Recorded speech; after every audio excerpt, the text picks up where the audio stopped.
glory, America. I'm Hugh Hewitt on a plane somewhere headed to Florida. In my place, the one and only Ed Morrissey from the free state of Texas, broadcasting you sweet reason, no longer burdened by Minnesota's ice and cold. Thank you, Ed, for coming in, and take it away.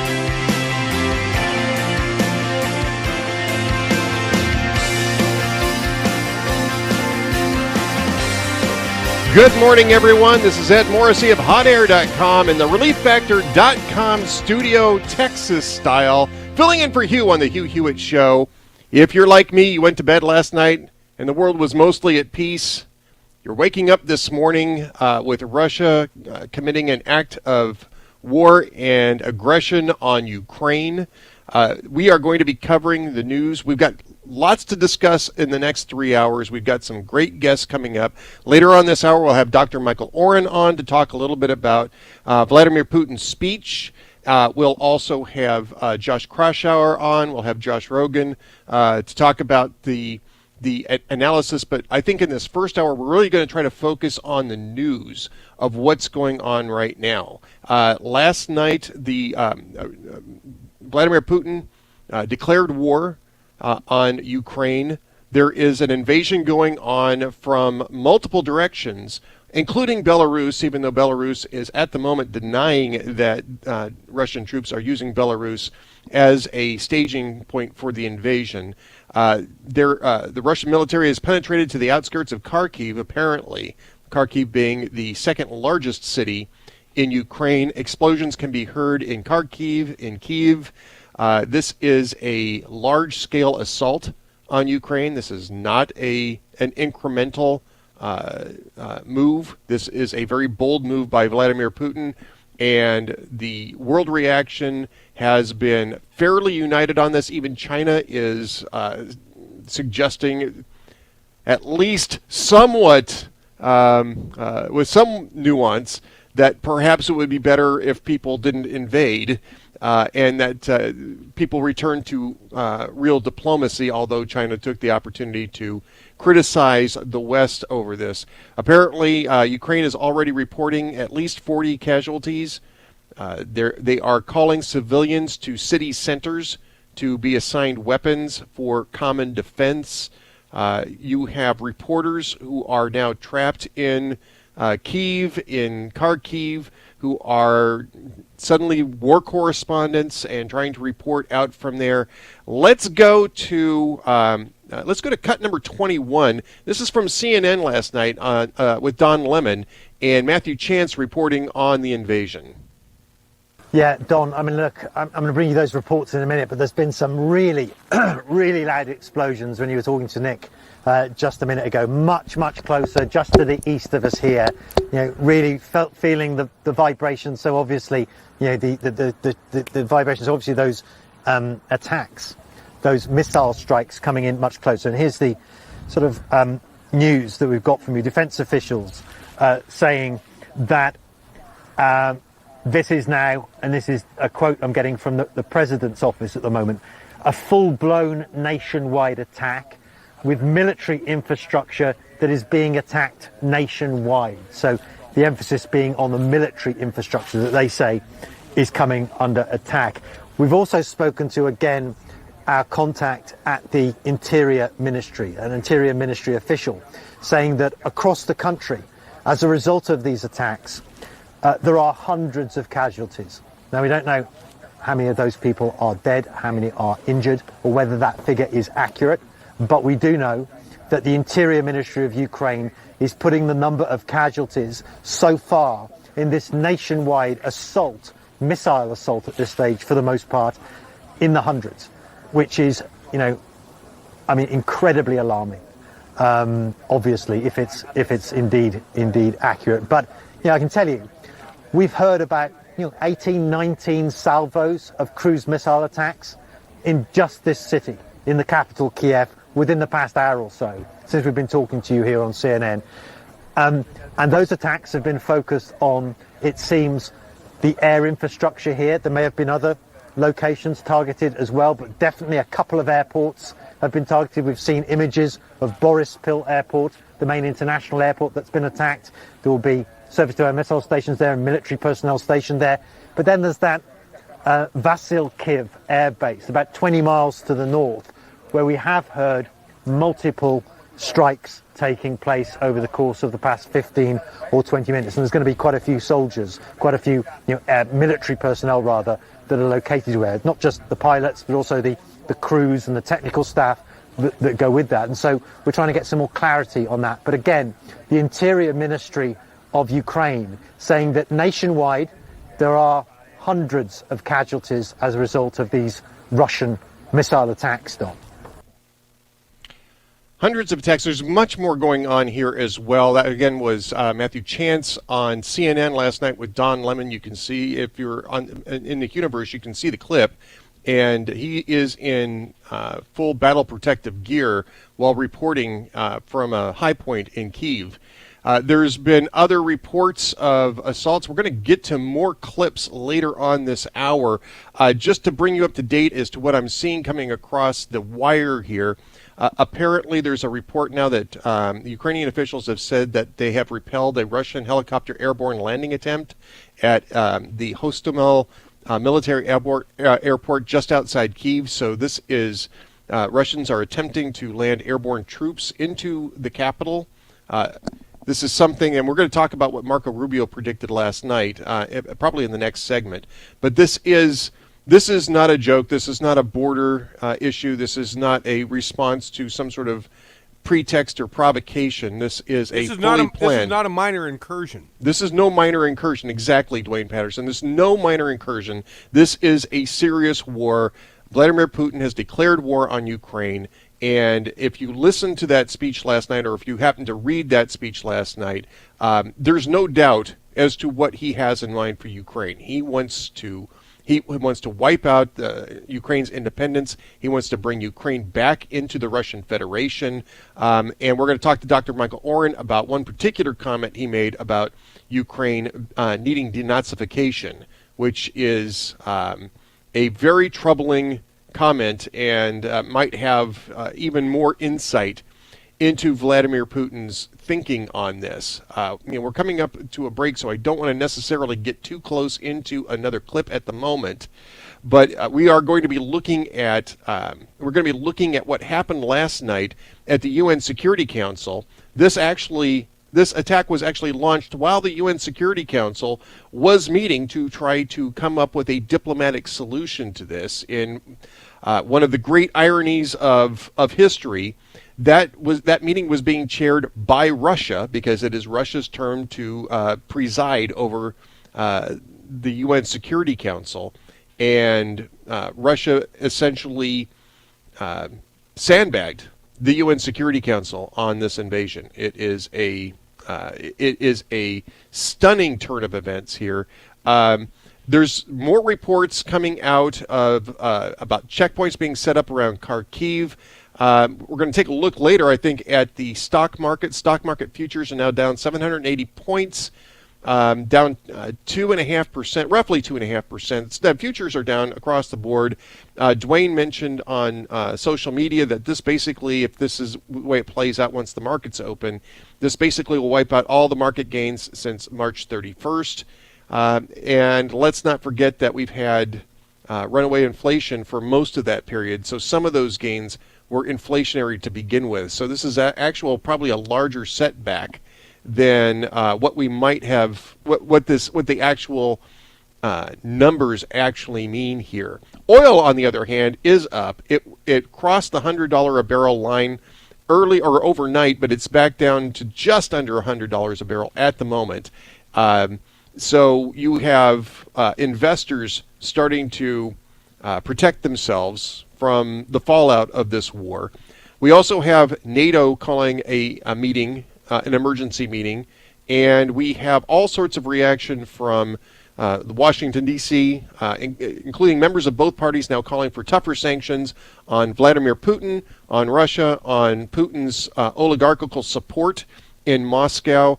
There is just a ton of news going on at the moment. We're going to cover all of that in this hour, probably the next hour as well. Then we'll get to more analysis in the third hour here on the Hugh Hewitt Show.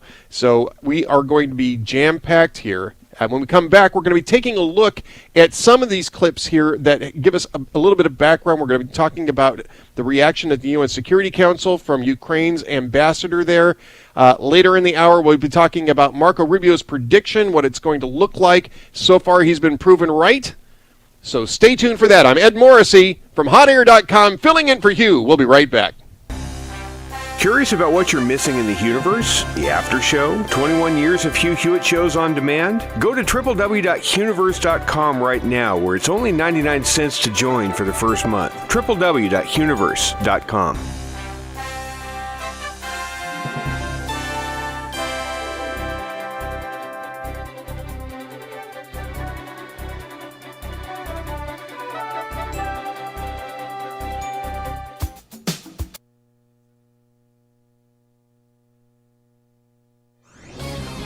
This is Hugh Hewitt for townhall.com.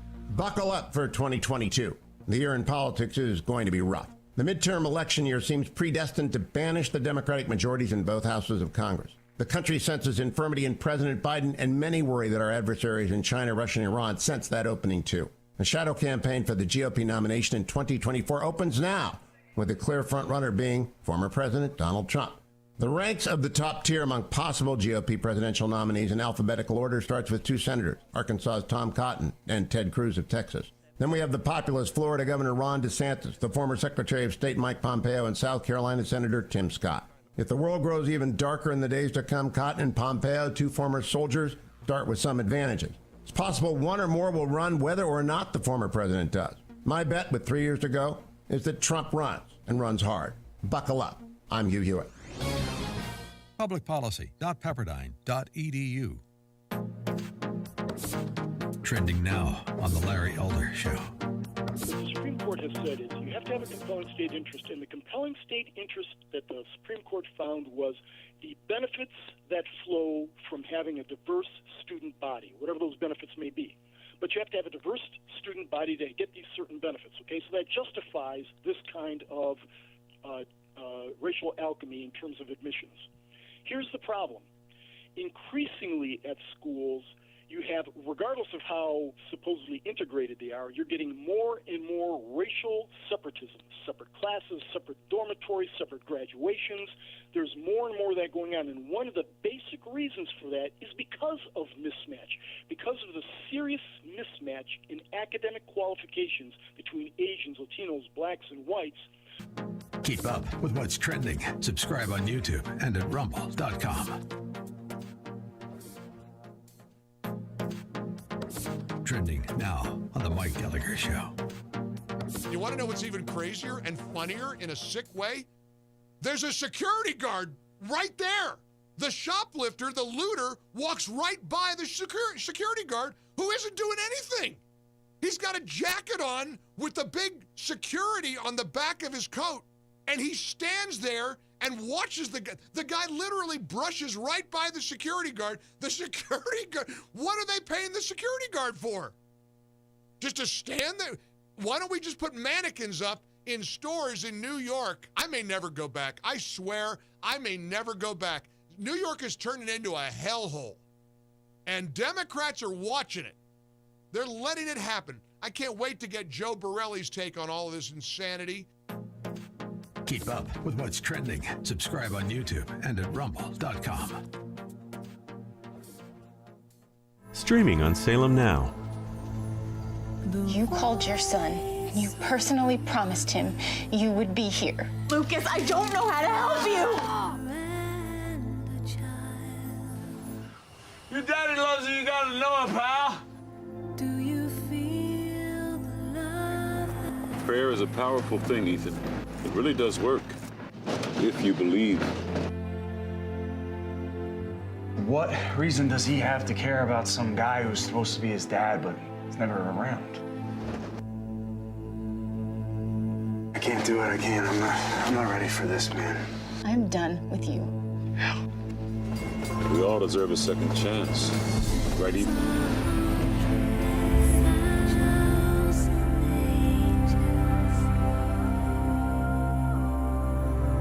Look for Salem Now in the App Store or go to salemnow.com. This is Carol Platt-Liebau for townhall.com. Sometimes there are policies so destructive that at first you don't believe they're true. Joe Biden is currently defending one, his plan to award $450,000 to migrants separated from their families after entering the U.S. illegally. Children of deceased U.S. soldiers are separated from...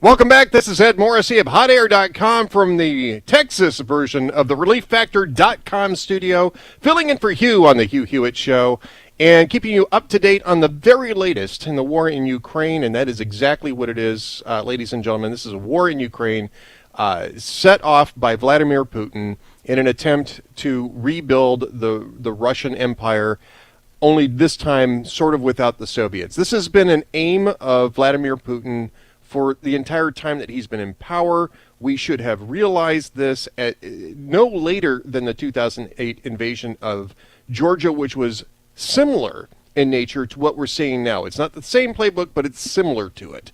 The question is, where will it stop? And I think that may not be similar to Georgia after all. One man who has actually been pretty good about predicting what Vladimir Putin would do has been Senator Marco Rubio from Florida. He is tweeting out overnight that to remind us that it's not just the kinetic operations on the ground in Ukraine that Ukrainians have to be worried about. Russians have launched major cyber attacks against all Ukrainian facets of life, banking, energy, all sorts of different places. The Ukrainians are dealing with multiple fronts on this war. Last night, Marco Rubio was on with Fox's Sean Hannity and talking about the full invasion underway. He was one of the first to actually report this and talked about exactly what we can expect to see.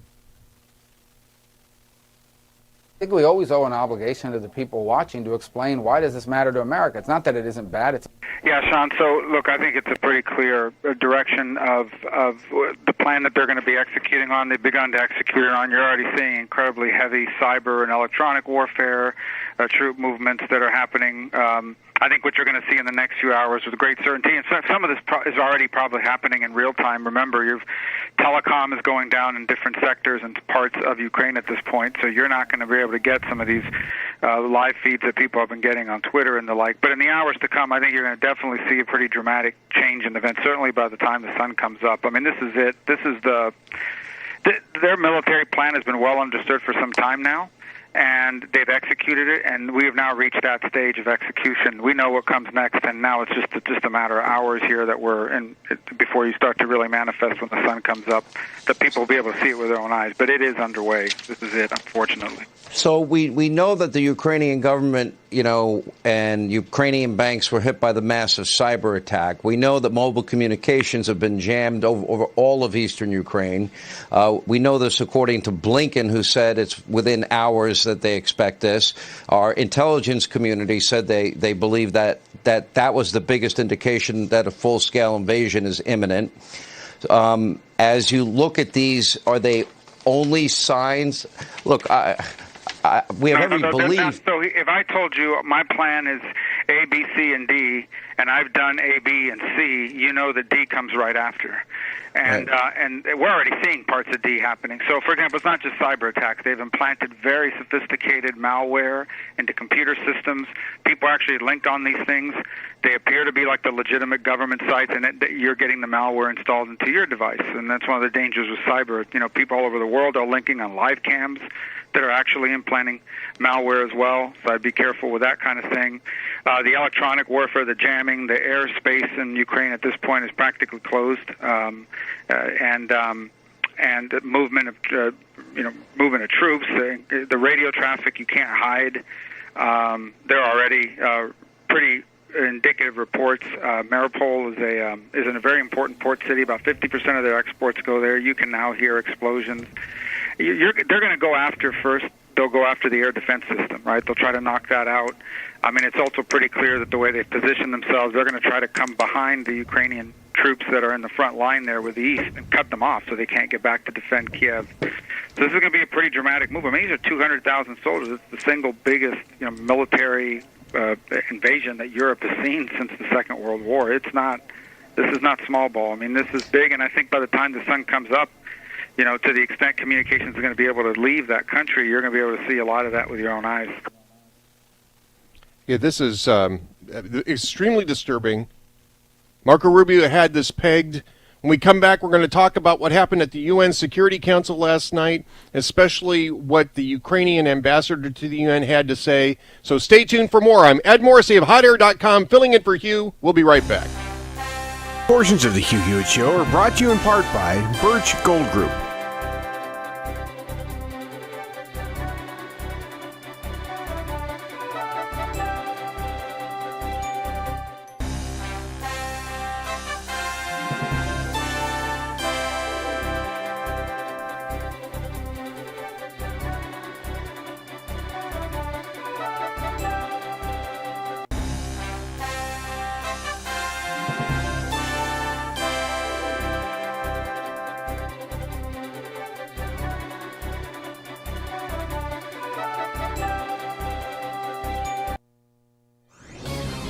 This is Carol Platt-Liebau for townhall.com.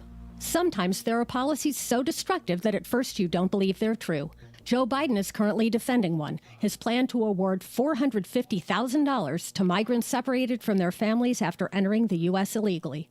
Children of deceased U.S. soldiers are separated from their parents permanently. They don't receive this kind of money. And migrants who enter the U.S. legally certainly don't get this kind of payout. The really big jackpot, it seems, is being reserved for the lawbreakers.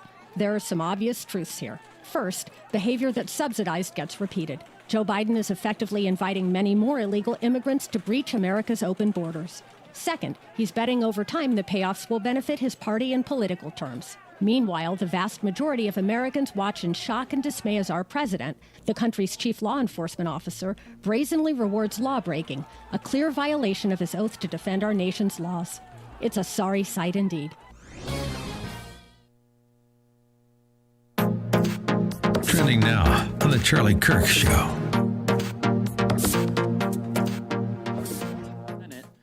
It seems like the Democrats tried their best to try to eliminate the filibuster, and it failed. What are your thoughts on that? Well, thankfully, it did fail. Republicans stood united against that, as we have been from the very beginning, and Kyrsten Sinema and Joe Manchin also stood with us in preserving the rules and the customs of the Senate. These rules and customs go back more than 200 years, Charlie. They are directly downstream from why our founders created a Senate in the first place, to provide the sober second thought against radical sweeping change to our country. It's pretty amazing that 48 out of 50 Democrats were willing to blow up the filibuster. They were willing to break the rules to change the rules. And Charlie, that would have just been the first step towards redistributing political power in this country. The Democrats' next stop probably would have been to make Washington, D.C. a state, our federal city that is by far the most liberal jurisdiction in America. So the Democrats could get 2 more Democratic senators in perpetuity. The next stop would have been to pack our federal courts, to include the Supreme Court, to stop the courts from overturning any of these unconstitutional actions. This entire effort, Charlie, was not about just altering this or that public policy. It was about forever changing the structure of political power in our country. You sometimes heard the argument that, well, the Democrats shouldn't do this because the shoe was on the other foot. Their entire goal was to make sure, Charlie, that the shoe would never be on the other foot. So it was a critical day in the history of our country and the history of the Senate as an institution. And I'm glad we stopped these radicals. That's why we have to turn them out of power in November. Keep up with what's trending. Subscribe on YouTube and at rumble.com.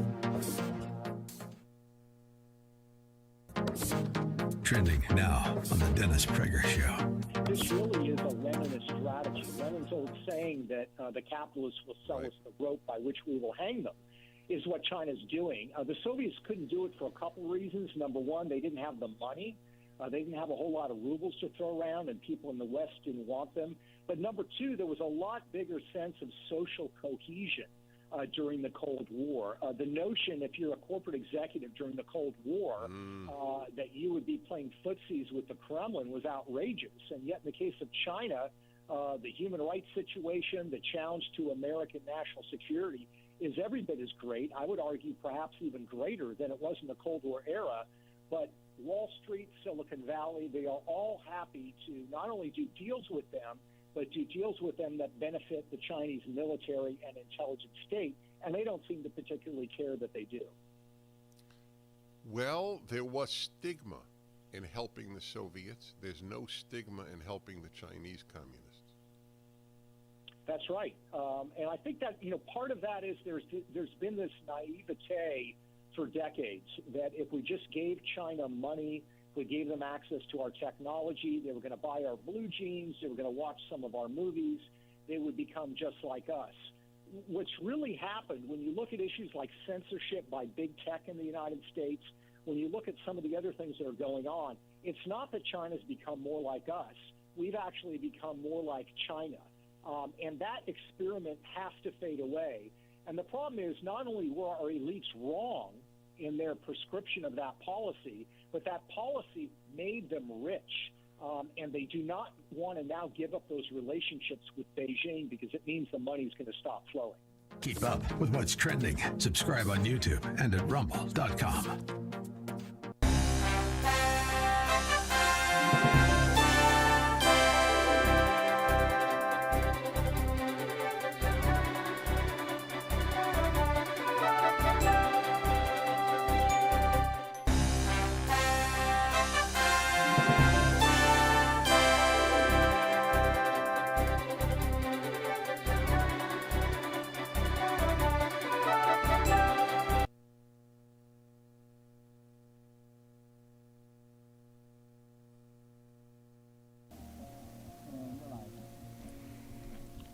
Welcome back. This is Ed Morrissey of HotAir.com from Texas's ReliefFactor.com studio, filling in for Hugh on the Hugh Hewitt Show, and we are just really trying to track in this very first hour what all the immediate developments are in Russia's war in Ukraine.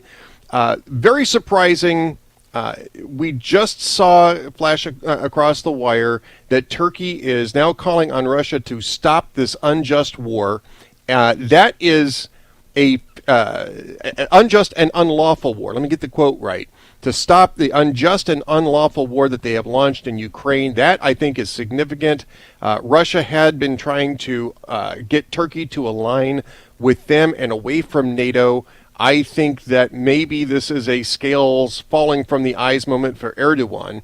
If you're watching on the Universe, Dwayne has some video up of attacks going on in Ukraine right now. Another development that just came across the wire. This was about an hour and 45 minutes ago. 4 of the NATO countries, that's the 3 Baltic states and Poland, have now triggered a NATO Article 4 meeting within the alliance over Russia's attack on Ukraine. Now, there was already going to be a NATO meeting on this. I mean, you just knew that there was going to be. There was one, I believe, scheduled for tomorrow regardless. But Article 4 of NATO is a specific type of meeting which is called to consider collective action against a threat to the alliance. This is the parties will consult together whenever, in the opinion of any of them, the territorial integrity, political independence, or security of any of the parties is threatened. That's Article 4. And it has been called 6 times since NATO launched in 1949. Most recently by Turkey, actually, coincidentally, in February 2020, after dozens of Turkish soldiers were killed by an attack by Syrian government forces in opposition-held areas of northern Syria. That report is from CNN, by the way. I should mention that this is CNN. Turkey is actually invoked it 5 times. So 5 of the 6 times has been Turkey. And Poland invoked it once in 2014 when Vladimir Putin used Russian proxies to seize the Donbass. And that was part of NATO's first wake-up call. Not really their first wake-up call. We're going to get into the various series of wake-up calls that NATO has had over the last 20 years about Vladimir Putin's true intentions for rebuilding the Soviet empire, only without the Soviet part of it. Let's go to the UN Security Council last night, where members were meeting as Russia presided over the UN Security Council.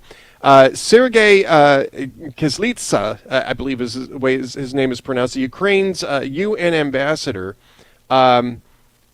announced to the UN Security Council that Russia had already invaded his country in what has to be one of the truly and deeply disturbing moments in recent global history. This is cut number 22. Let's go to that. So when I was coming here an hour ago or so, I was intending to ask the Russian ambassador to confirm on the record that the Russian troops will not start firing at Ukrainians today and go ahead with the offensive. It became useless 48 minutes ago. Because about 48 minutes ago, your president declared the war on Ukraine. So now I would like to ask the ambassador of the Russian Federation to say on the record that at this very moment, your troops do not shell and bomb Ukrainian cities, that your troops do not move in the territory of Ukraine. You have a smartphone, you can call Lavrov right now. We can make a pause to let you go out and call him.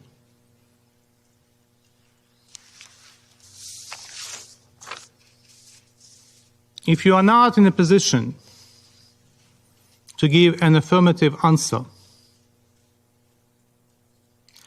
the Russian Federation ought to relinquish responsibilities of the President of the Security Council, pass these responsibilities on to a legitimate member of the Security Council, a member that is respectful of the Charter,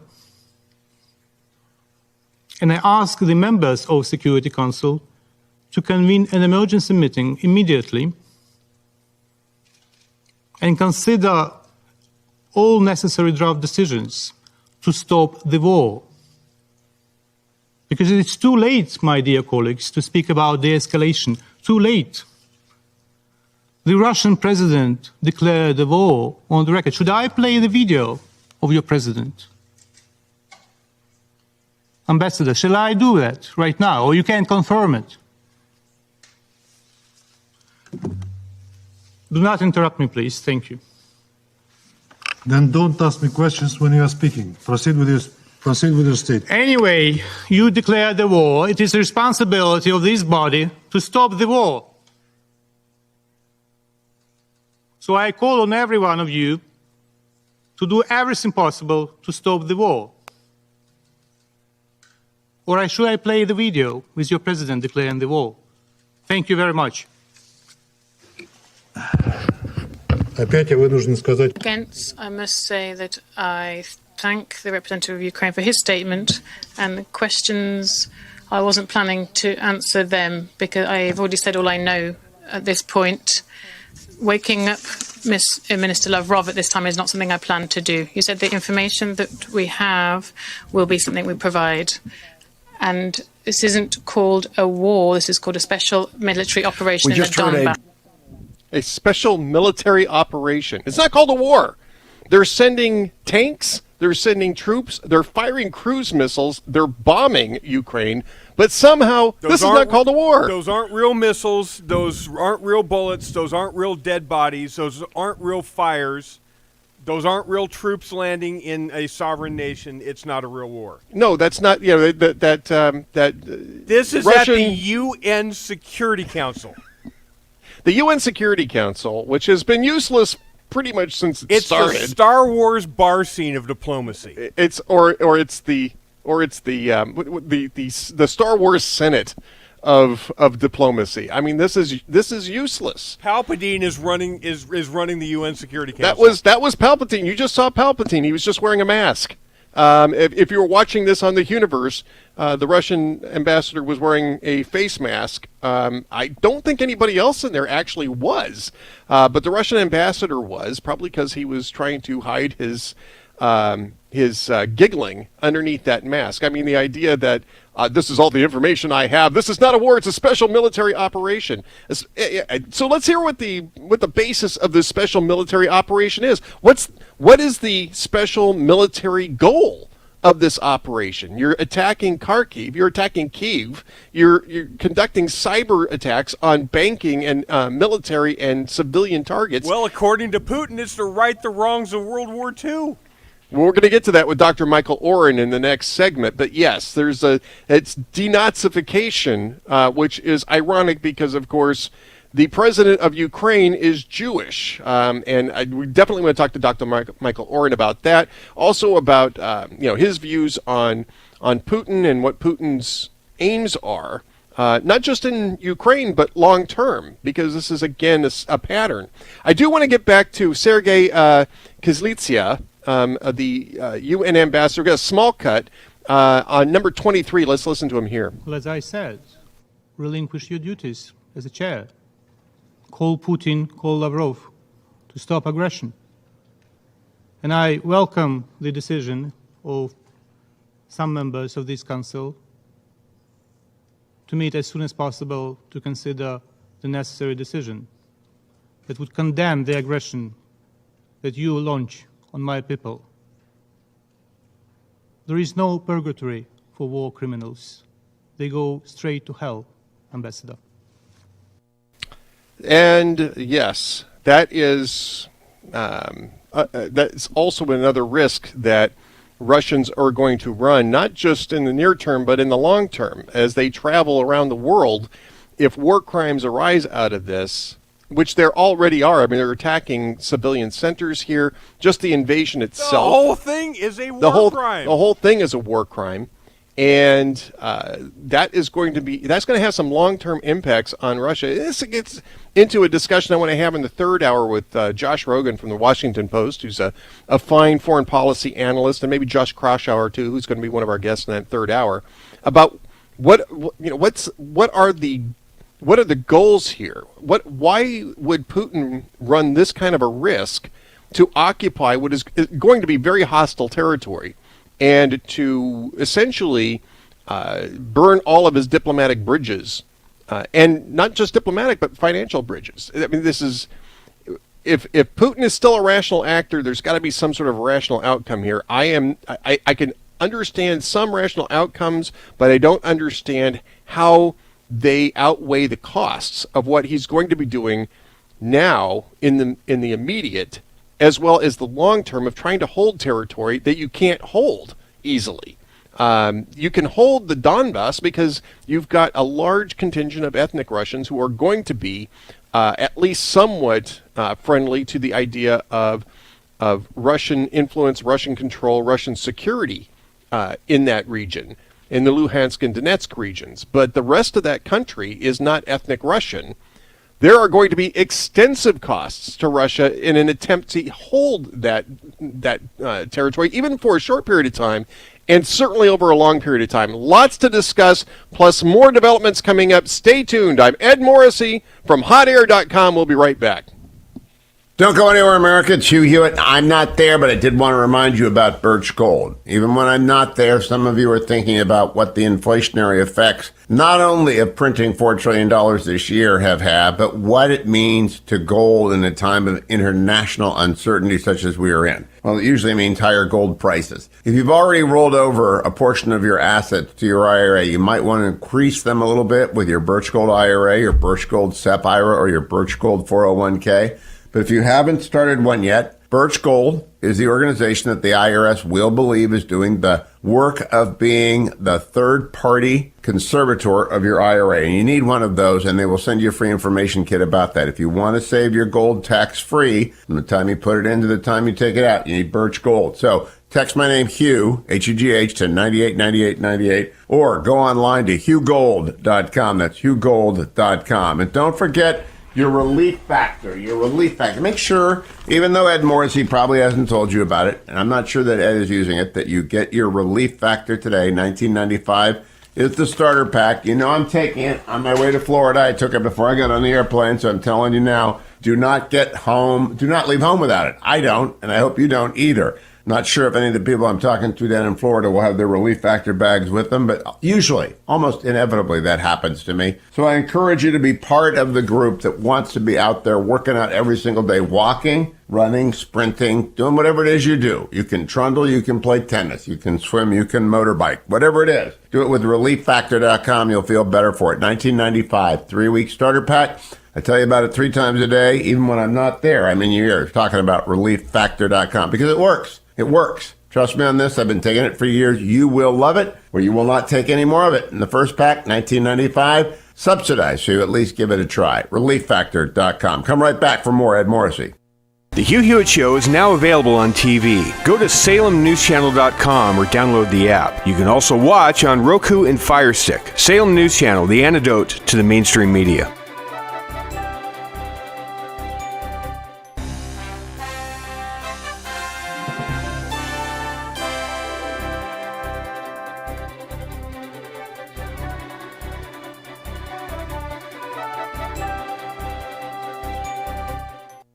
Streaming on Salem Now.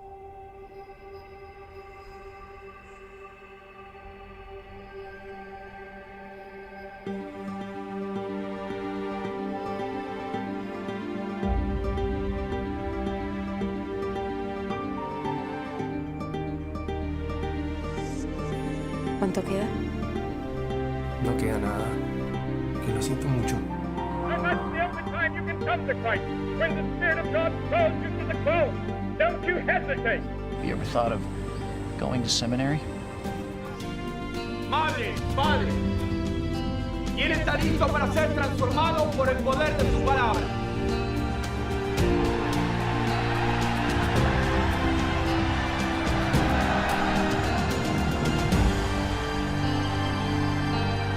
Look for Salem Now in the App Store or go to salemnow.com.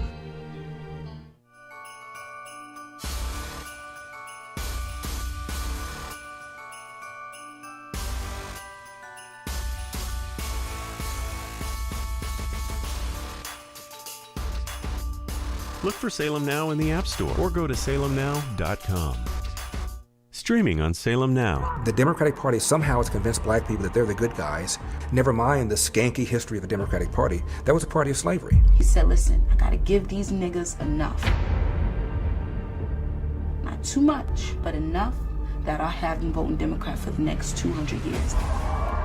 The race grievance industry would have you believe that blacks get up and think about nothing else except race. If I tell you this is racist, yeah, I would get you emotional. There is a whole big cottage industry for racism. If racism went away, a lot of people would be unemployed.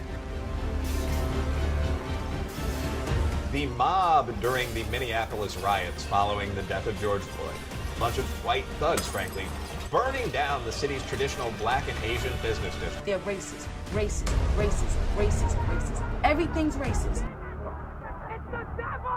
Look for Salem Now in the App Store or go to salemnow.com.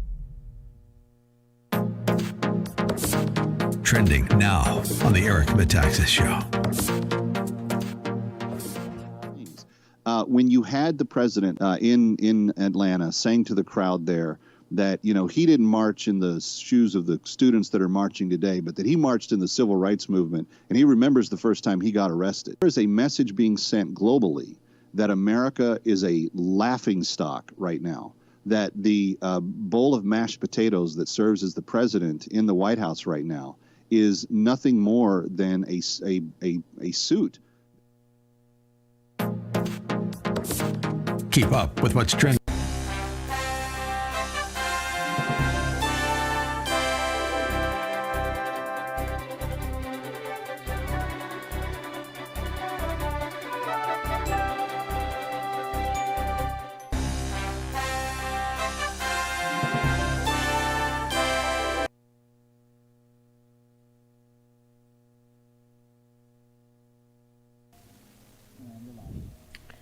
Welcome back. I'm Ed Morrissey, filling in for Hugh, and joining us right now is our good friend, Dr. Michael Oren, former Israeli Deputy Prime Minister for Diplomacy and former U.S. Israeli Ambassador to the U.S. Dr. Oren, welcome back to the Hugh Hewitt Show. Always good to be with you. Good day. It's very difficult day, obviously, with the Russian invasion of Ukraine. I wanted to ask you specifically about the accusation that Ukraine needed to be denazified. In Vladimir Putin's speech last night, he made that pretty bizarre claim. And for context, for listeners who don't already know this, President Volodymyr Zelensky is Jewish. So this is it's a very strange, bizarre claim, and I'm wondering if that gives you any insight into what Vladimir Putin is thinking right now. Yeah, I think it does. And it made all the headlines here, that remark. And of course, the irony of it, that this country that has a Jewish leadership would be called a Nazi country. It shows where the Russians are. For the Russians, Nazi is the ultimate evil. And that's their historical memory. They're not necessarily associating Nazism with anti-Semitism. Putin has never been anti-Semitic. In fact, he's very close to his former German teacher, who was a Jewish woman who now lives in Israel. And it's unusual, for Eastern European leader never ever to make something, a remark that never be construed as anti-Semitic. So, yeah, it's just part of their Weltanschauung. It's Putin's worldview, which is a worldview in which Russia is not respected enough, where Russia is not living out its destiny, but will live out its destiny, where the West is a constant existential threat. It's all part of that. Well, I think it's a leftover from World War II, and I think that maybe we maybe undersell this here, but some Ukrainians were collaborating with Nazi Germany because they hated the Russians, right? I mean, this is in Ukraine. The Western Ukrainians had gone through the Holodomor and saw the Nazis, at least in the beginning, as liberators and allied with them to push the Russians back into Russia proper. I think that memory is long and bitter in Russia, and probably especially with Putin. Indeed. There was a Ukrainian SS. They're talking about the Nazis killed 20 million Russians. No small thing, and they remember that. Right. You go, the memorials in Russia are all for the Great Patriotic War of 1941 and 1945.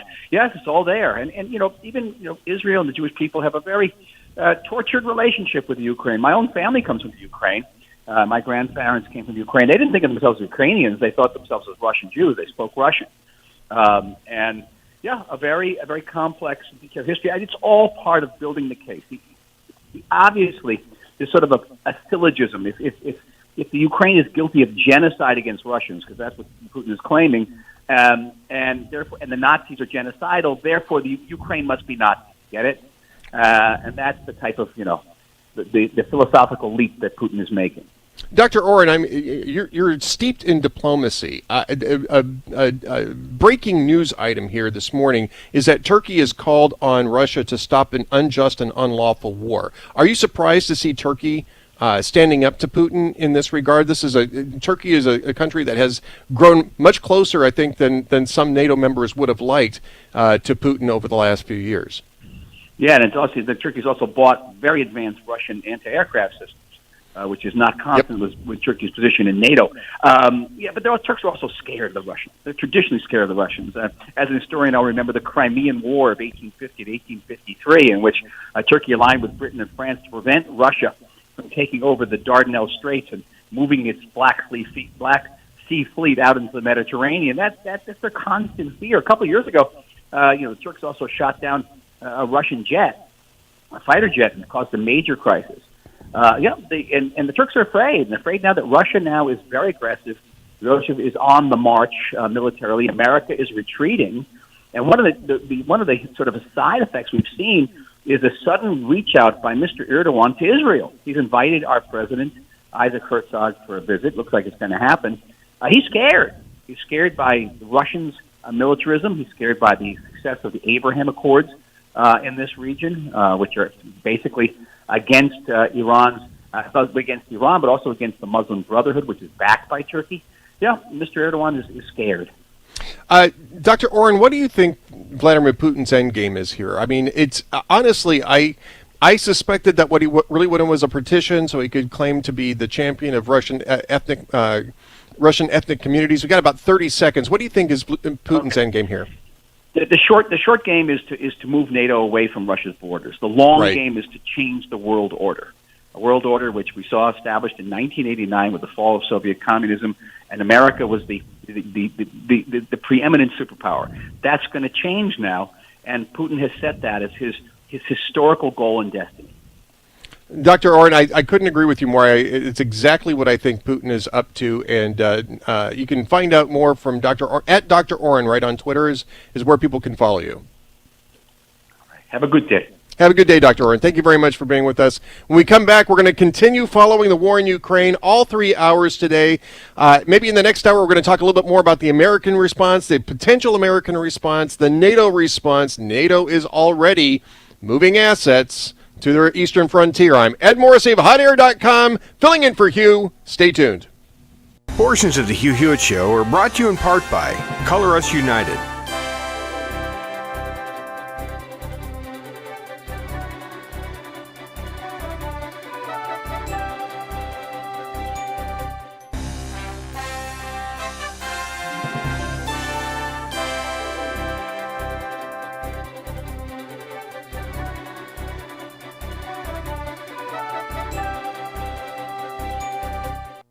Trending now on the Larry Elder Show. You let that happen for 10 weeks of your children being kept in a box in the library, excluded, put on display, and so on and so forth for that long. I kind of feel like, and I can tell you're a very caring mom, which is why you're bringing this public, but I kind of feel like that would happen for 2 hours, and I would be down there at that school and pulling my kid out, much less 2 to 10 weeks. Did they really endure that for that long? They really did that for that long, and I really appreciate that question, and I've gotten that question a lot. And how we looked at it as a family is we could pull them and just go about our lives, and they'll just do this to someone else, or we could stay and fight and hold our ground. And my kids didn't want to leave that school. They've been in that school, my son, since 1st grade to 8th grade. They had their friends there. We still had hope that the trusted adults would do the right thing, and we eventually have pulled them to homeschool. But during those weeks, we were fighting. We have hundreds of emails to the administration, the Dallas ISD School Board. We went down, and I brought 30 or 40 grandmas and grandpas and other parents from other schools down to fight and speak on our behalf.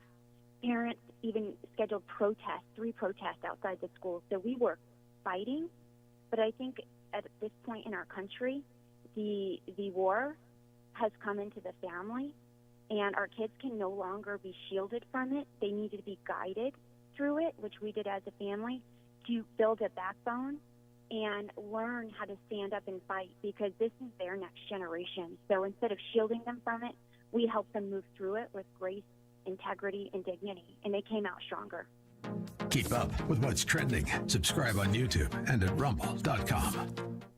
You called your son, and you personally promised him you would be here. Prayer is a powerful thing, Ethan. It really does work, if you believe.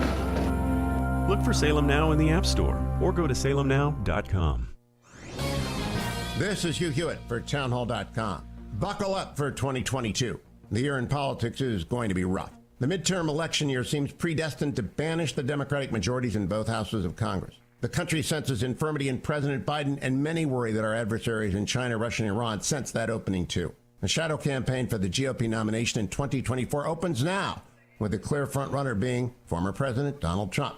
The ranks of the top tier among possible GOP presidential nominees in alphabetical order starts with 2 senators, Arkansas's Tom Cotton and Ted Cruz of Texas. Then we have the populist Florida Governor Ron DeSantis, the former Secretary of State Mike Pompeo, and South Carolina Senator Tim Scott. If the world grows even darker in the days to come, Cotton and Pompeo, 2 former soldiers, start with some advantages. It's possible one or more will run whether or not the former president does. My bet, with 3 years to go, is that Trump runs, and runs hard. Buckle up. I'm Hugh Hewitt. Publicpolicy.pepperdine.edu. Trending now on The Mike Gallagher Show. Look at you! Ow! Hey, I wasn't ready for that. And there goes Peter Dinklage beating the crap out of Will Ferrell for calling him an angry elf. I mean, listen, he's certainly not an elf, but he's an angry guy. You know, I hate to put everything in a political perspective here, but isn't it true? And I assume Peter Dinklage is no conservative. He's woke. He wants to cancel Snow White and the Seven Dwarfs. Why do they always want to cancel everything? You know, they want to cancel everything. What do conservatives believe in? We are for things. Biden's always saying, "Why are Republicans not for anything?" Yes, we're for everything. We're for people. We're for people's right to make decisions about their health. We're for movies. We're for different views on the airwaves. We're not for people being canceled or movies being canceled or things being canceled. We're for things. And your side, Biden, is against everything. You're against Snow White and the Seven Dwarfs. Oh, I mean, Disney obviously taking it seriously because they're redoing the whole movie, I guess. Seriously, what do you portray them as children? Should child actors play the Seven Dwarfs? You're going to get little Billy or Susie, who's about 9? The Seven Dwarfs in Snow White aren't children. Grumpy isn't a kid. I mean, in fact, that would be a great, if they're casting people, maybe Peter Dinklage can play Grumpy. Because he'd fit right in. Keep up with what's trending. Subscribe on YouTube and at rumble.com.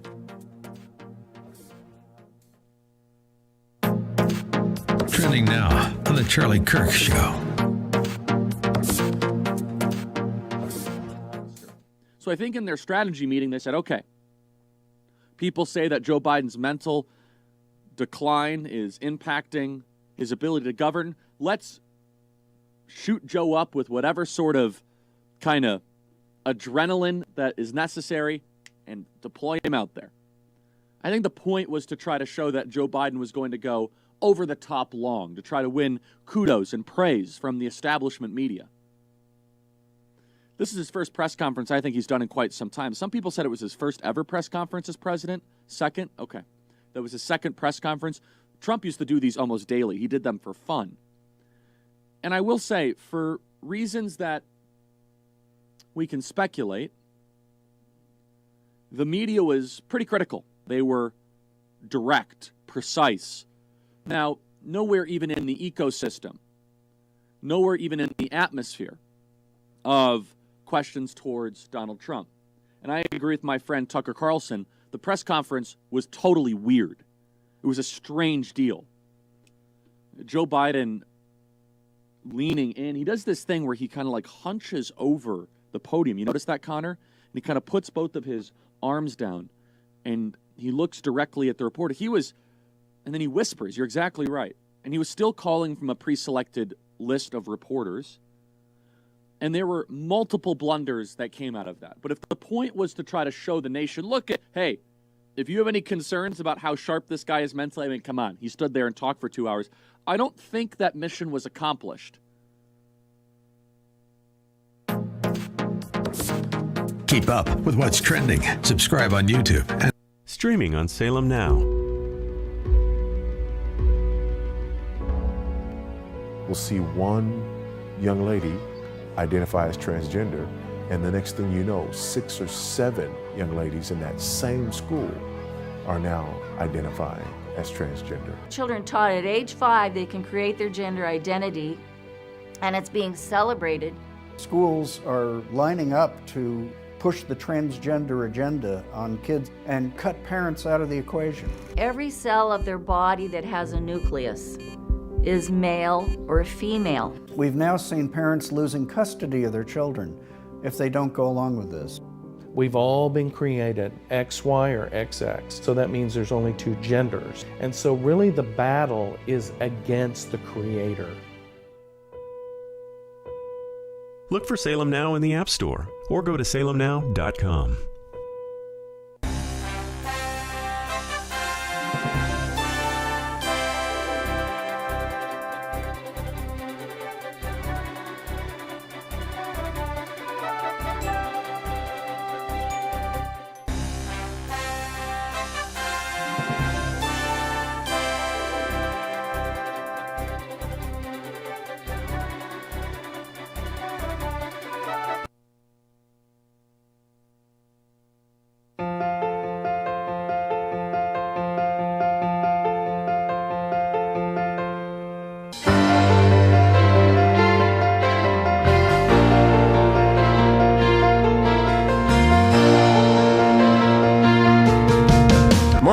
morning, America. I'm Hugh Hewitt on a plane somewhere headed to Florida. In my place, the one and only Ed Morrissey from the free state of Texas, broadcasting you sweet reason, no longer burdened by Minnesota's ice and cold. Thank you, Ed, for coming in, and take it away. Thanks, Hugh. This is Ed Morrissey of HotAir.com in the TexasReliefFactor.com studio, filling in for Hugh on the Hugh Hewitt Show. Just to remind everybody, we are going to be following the course of war in Ukraine for the entire show tonight, this morning, Russian President Vladimir Putin announced that Russia would invade Ukraine last night. They have been invading from multiple directions. They are using land, sea, and air routes to attack Ukrainian military and government assets and some civilian assets as well.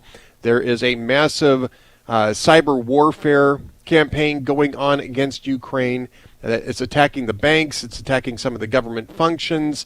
This is all-out war, and it is all-out war against the entirety of Ukraine. This is not about disputed territory. This is not about protecting ethnic Russian enclaves. This is about forcing Ukraine to knuckle under and be either a puppet of or a part of the Russian Federation under Vladimir Putin. And this is these ambitions have been signaled for many, many years by Vladimir Putin, and perhaps the West is finally waking up to this now. NATO is already beginning to respond, but just a few minutes ago on MSNBC's Morning Joe, our friend, retired Admiral James Stavridis, spoke about what NATO's next steps should be. Let's play that guy. You start by fully activating what's called the NATO Response Force. This is about 30,000 troops, airmen, seamen, soldiers, obviously. You flood them forward to the borders of the alliance. Look, if you're waking up in Europe this morning, I hope you're a member of NATO. You want to be inside this alliance this morning. And by the way, if you're waking up in Stockholm, Sweden, or Helsinki, Finland, two very capable nations that are outside of the alliance, I would be thinking about how quickly can I get inside this alliance. What the alliance will do this morning, Joe, in Brussels, the North Atlantic Council will hold sessions. All of the military leaders will convene. My successor, General Todd Wolters, will be talking to all of the counterpart leaders of the military. And I think you're going to see NATO bring that NATO response force right up to the borders of the alliance, not as an act of war. I like Richard Haas's phrase, it's a response of necessity. We need to show Putin what the alliance is capable of, and doing that in the air, on the sea, moving our ships forward and our troops to the border, to me, makes a lot of sense. I'll close by saying, Putin is going to look pretty powerful and pretty strong as he rolls over for the third time a very weak neighbor militarily. But, the alliance outspends Russia 10-1 on military spending. We outnumber him in troops on the ground 3 or 4-1. We have thousands more military-capable aircraft, many more warships. He's not going to try to cross a NATO border in anger. This is the moment to emphasize that point with him. I think that will help clarify his mind as he deals with the consequences of what's going to happen. On that note, by the way, NATO Secretary General Jens Stoltenberg is announcing that they're calling meetings. Of course, we talked about this in the previous hour. You've got Poland, Lithuania, Latvia, and Estonia calling for an Article 4 session in NATO, which is a meeting that is called to discuss common action against an external threat to the alliance. And I think that very clearly what we're seeing here is Vladimir Putin forming that external threat. And I think if you're looking at the map, what you're looking at there are the Baltic states. You're looking at Estonia, Latvia, Lithuania.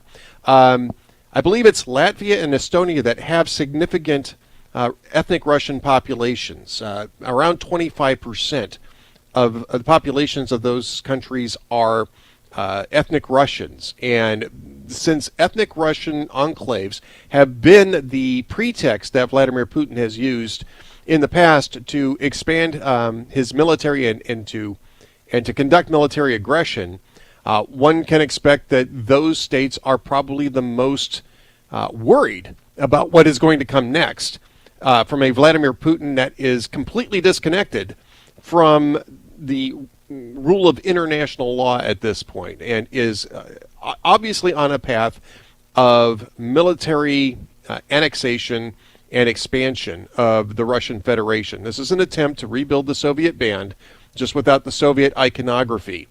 Let's take a look at what's going to be the American response in this hour, as well as staying on top of the developments in the war in Ukraine. We're going to be doing both. But the first one I want to go to is Mike Pence speaking on Fox News' Sean Hannity program, talking about what the American response should be now that the war has been launched. Let's go to cut 25. Well, first, let's be clear. My view is with Russian military in the so-called separatist regions, they've already invaded Ukraine. Agreed. But the way to stop them, and more importantly, to get them to withdraw, I think, is threefold. Number one, we need to continue to arm Ukraine. Now, they're not a NATO ally. We don't have a mutual defense obligation. But we ought to be shipping more and more armaments, anti-tank missiles. Remember, under the Obama-Biden administration, they sent blankets and military meals. When our administration took office, we sent armaments to Ukraine to be able to defend themselves. We ought to be doing that, redoubling those efforts. Secondly, this initial round of sanctions, weak as it is not enough to stop Putin's ambitions to redraw territorial lines in Europe by force. What we ought to do is we ought to sanction every financial institution in Russia until the Russian military fully withdraws from Ukraine. Remember, our economy is roughly 15 times larger than Russia's economy. We're the most powerful economy in the history of the world, and to impose sanctions on financial institutions, to cut them out of the monetary system where the American dollar is used, is literally to cut them out of commerce around the world. And so I believe we ought to be putting strong economic sanctions. We ought to be arming Ukraine in a very real sense. And lastly, we ought to be moving resources through NATO to our NATO allies in the region, because my concern, as Putin moves across the landscape in Ukraine with ambitions that I think go well beyond these so-called separatist areas, that it likely won't stop there. You think they want the whole country? Well, look, in our first the Baltic states in play? Because in our first year in office, Russia was amassing troops along the border of Eastern Europe in what was to be the largest military exercise since the end of the Cold War. So our administration sent me to Estonia, and I met with the leaders of Estonia and Latvia and Lithuania just to fly the flag with our NATO allies and make sure Russia knew that we intend to keep our commitments to our common defense. A few months later, I traveled to Montenegro, where Russian agents had attempted to assassinate a head of state and had involved themselves in trying to manipulate Montenegro as they were moving toward joining NATO. So, the reality is that we ought to be arming Ukraine, making sure that they can defend themselves. We ought to be bringing economic pressure on Russia through the strength of our economy and sanctions. But beyond all of that, we also ought to be shoring up our commitment to provide for the common defense to all of our NATO allies in and around the region. And this is, we have to ask ourselves, how much farther do we need to go, right? If you sanction all of the Russian financial institutions, that's one thing. Do you cut them out of the SWIFT program? I think that might be what Mike Pence is discussing here, although he doesn't say it expressly. Cutting the Russians out of the SWIFT program would essentially cut them off from all monetary transactions. I think that's what he's discussing here. Europe has been reluctant to do that because Europe is still doing business with Russia, and it would complicate payments for their import-export businesses with Russia. Now, the question is how much does Europe still want to be doing that kind of business with Russia? And I think that the move by Turkey today, of all places, to call out Vladimir Putin for an unjust and unlawful war, gives you a sense that Europe and the surrounding areas may have finally woken up to the threat that Vladimir Putin represents. It's not just Ukraine he's going to be after if he's looking to rebuild the Soviet Empire. When we come back, we're going to be talking about more about the American response, where we're at politically on sanctions. I'm Ed Morrissey of HotAir.com, filling in for Hugh. We'll be right back. Portions of the Hugh Hewitt Show brought to you by Sierra Pacific Mortgage. For more info, call 888-888-1172.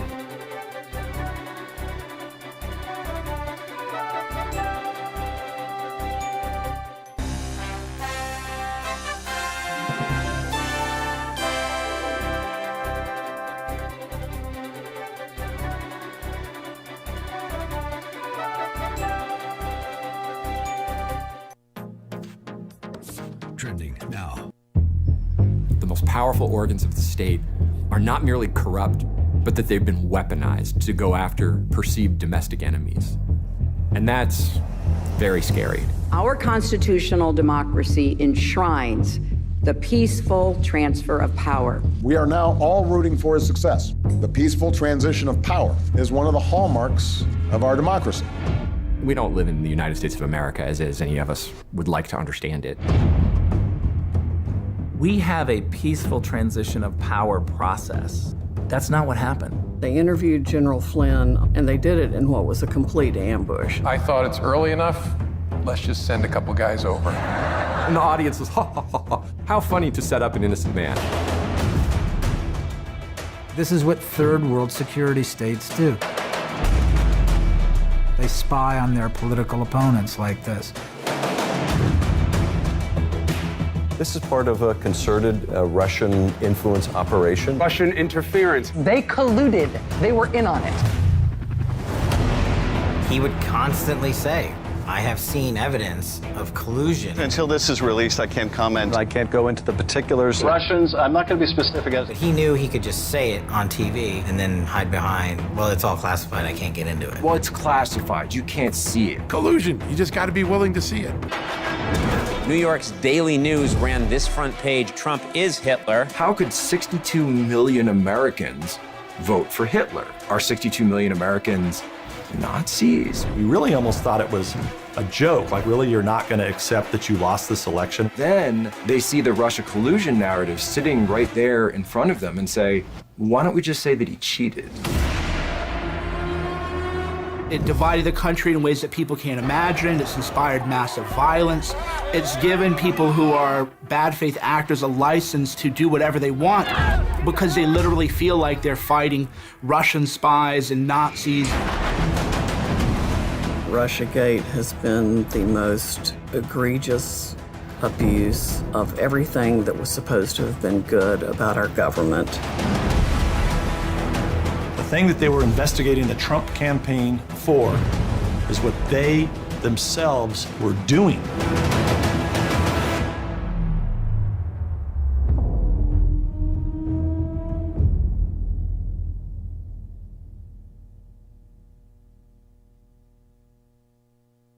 Trending now on the Dennis Prager Show. Operations, you find that they have this concept that loosely translated English means big help with a little bad mouth. And basically what that means is they're willing to allow people they do deals with in Congress, the Biden family, on Capitol Hill, Wall Street. They're willing to allow those individuals to provide some criticism because they recognize that it maintains credibility for those individuals. Wow. What they don't want, Dennis, is for them to sort of go to the third rail, which is number one, cut off Chinese access to Western capital markets and restrict the flow of technology, not stolen technology, but technology given to China. They don't want those two elements stopped. Keep up with what's trending. Subscribe on YouTube and at rumble.com. The Democratic Party somehow has convinced black people that they're the good guys. Never mind the skanky history of the Democratic Party. That was a party of slavery. There is a whole big cottage industry for racism. If racism went away, a lot of people would be unemployed. The mob during the Minneapolis riots following the death of George Floyd. A bunch of white thugs, frankly, burning down the city's traditional black and Asian business district. They're racist, racist, racist. Everything's racist. Look for Salem Now in the App Store or go to salemnow.com.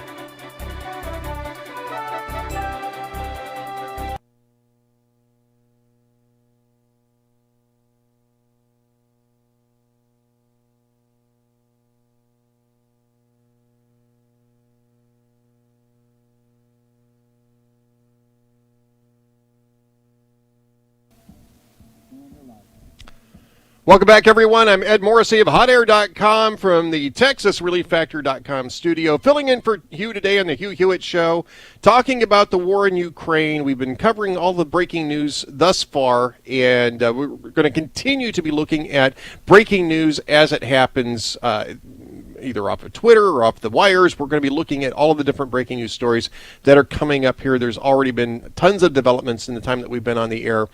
One, I think, issue that probably needs to be addressed, though, is that there has been sort of a reluctance among some Americans to feel that we should be involved in this at all, that Ukraine is outside of our national interest, and that we really should be focusing more internally rather than externally. We're going to talk about that a little bit more, but I also want to talk about leadership. And I'm talking about leadership in the White House. I'm also talking about leadership in both parties.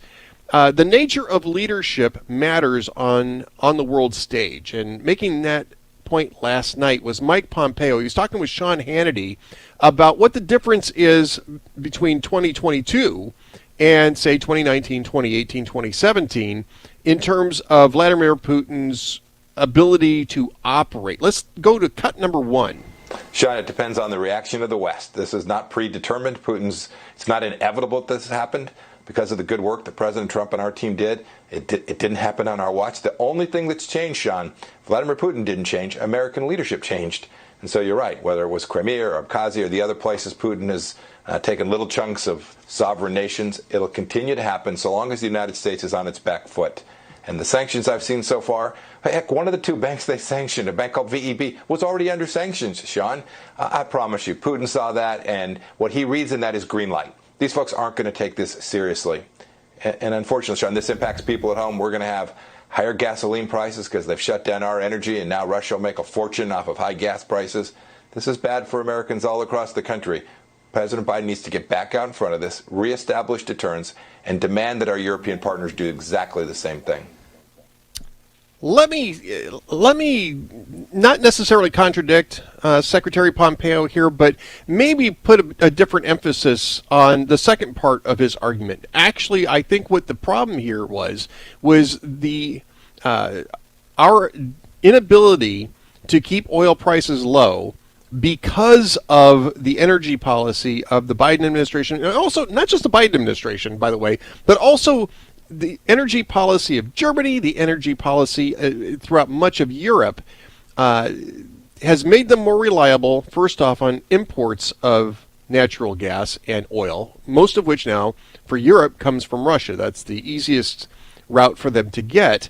But because we are not, our status as a net exporter is coming to an end, everybody understands this, they have priced futures out because of this.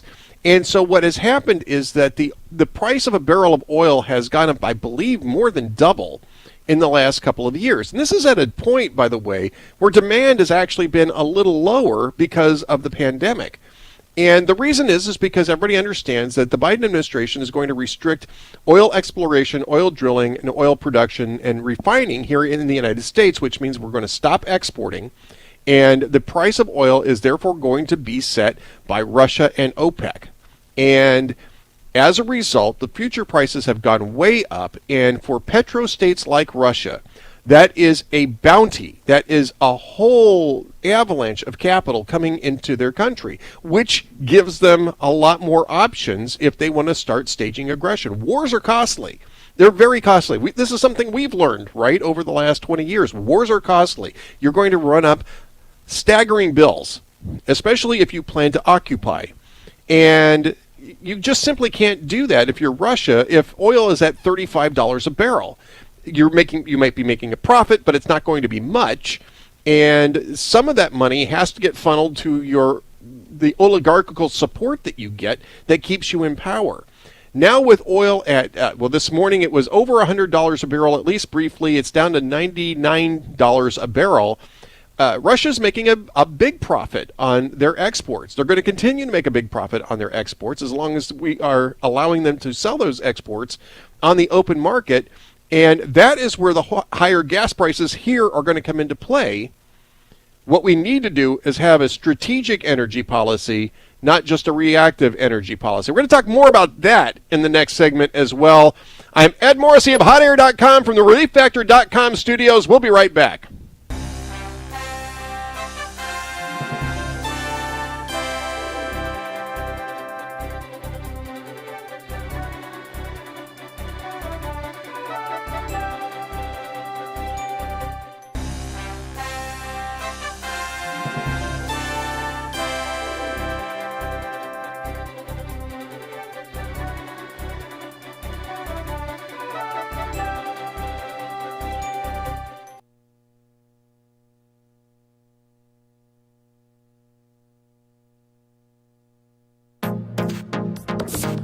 Trending now on the Eric Metaxas Show.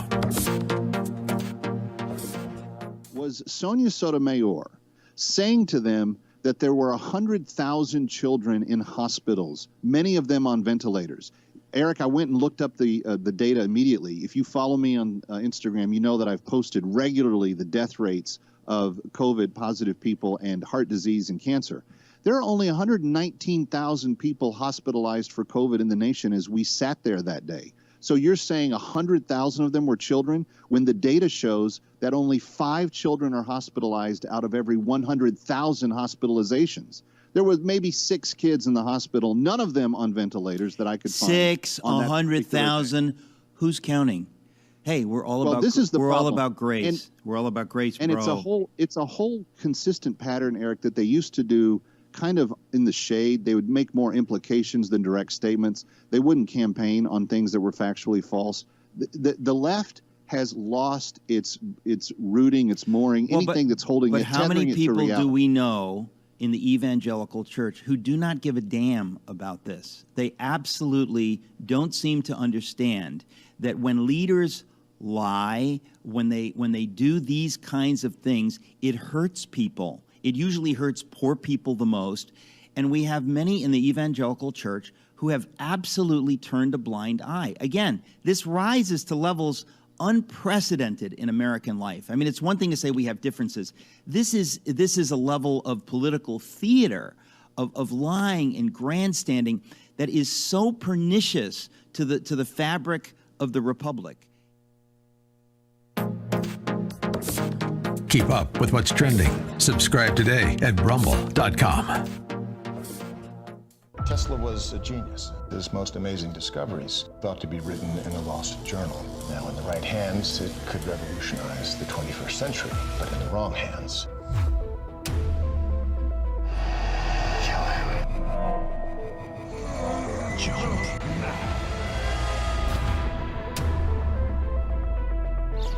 If you can stop an earthquake, doesn't that mean you could start one too? that's why that notebook should never fall into the wrong hands. There's an old brown battered notebook in my office at work. You have to find it, take it, and keep it hidden at all costs. The G20 leaders meeting downtown, they're in danger. In fact, the whole of downtown could be in danger. If we are to build the superhuman, we must first eliminate those who are flawed. People are created equally. All of downtown, the high-rises were built on rollers to withstand horizontal shakes. A vertical quake this size could collapse half of downtown. We have commenced the countdown. Shall we stop this thing? Save the universe!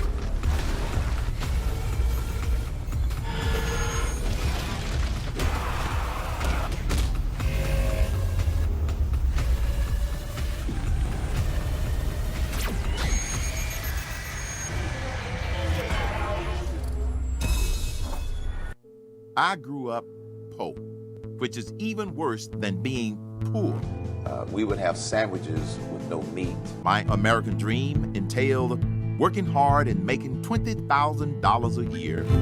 But I surpassed that goal and became a corporate CEO. We'll all be able to say, free at last, free at last. Look for Salem Now in the App Store or go to salemnow.com. Streaming on Salem Now. This is a story of how 1 million children were placed with local foster families through an unlikely alliance between the Chinese government and a British footballer. Parents from all walks of life share their stories of overcoming the one-child policy by taking in orphans.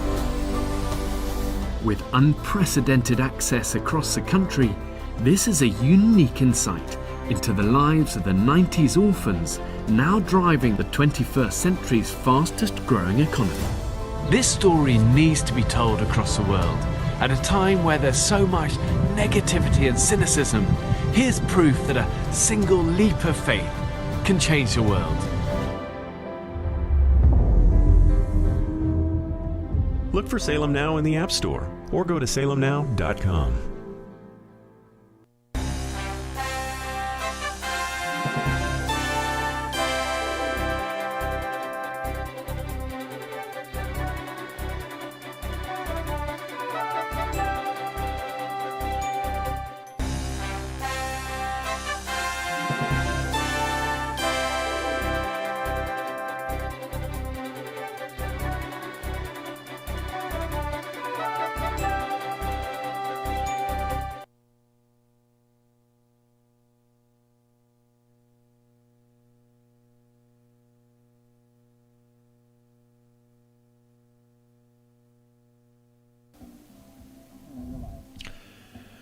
Welcome back to the Hugh Hewitt Show. I'm Ed Morrissey of HotAir.com from the ReliefFactor.com studios, covering the latest in the Russia-Ukraine war.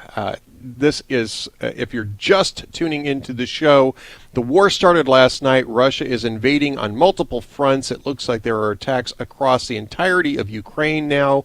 This is a serious, overwhelming invasion of Ukraine, and the reactions to this are still coming in. So we're going to go ahead and move to a couple of very key reactions. First off, NATO has announced that they've already held the Article 4 consultation. This was the consultation that was requested by the Baltic states, Estonia, Latvia, Lithuania, and Poland. Article 4 is a codicil to the NATO agreement, which requires a full meeting of NATO whenever a member requests an Article 4 meeting for purposes of mutual defense, a mutual commitment to mutual defense. And apparently NATO has already held this. They issued a statement, said Russia's actions pose a serious threat to Euro-Atlantic security, and they will have geostrategic consequences. NATO will continue to take all necessary measures to ensure the security and defense of all allies. We are deploying additional defensive land and air forces to the eastern part of the alliance, as well as additional maritime assets. We have increased the readiness of our forces to respond to all contingencies. And this is exactly what Admiral James Stavridis was talking about this morning on MSNBC's Morning Joe. We played that clip earlier in the program. I won't go back to it right now, but he wants to move about 30,000 special forces to the eastern frontiers of NATO as a show of force and a reminder to Vladimir Putin that we will be ready to respond to any territorial insult to our NATO allies. I also want to go now to reaction from London from British Prime Minister Boris Johnson. I've got a couple of clips here from his statement. Let's go to number 28 first, where he sets this up as entirely Vladimir Putin's adventure.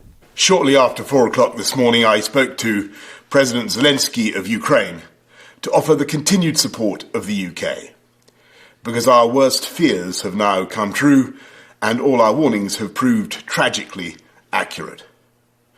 President Putin of Russia has unleashed war in our European continent. He's attacked a friendly country without any provocation and without any credible excuse. Innumerable missiles and bombs have been raining down on an entirely innocent population. A vast invasion is underway, by land, by sea, and by air. And this is not in the infamous phrase, some faraway country of which we know little. We have Ukrainian friends in this country, neighbours, co-workers. Ukraine is a country that for decades has enjoyed freedom and democracy and the right to choose its own destiny.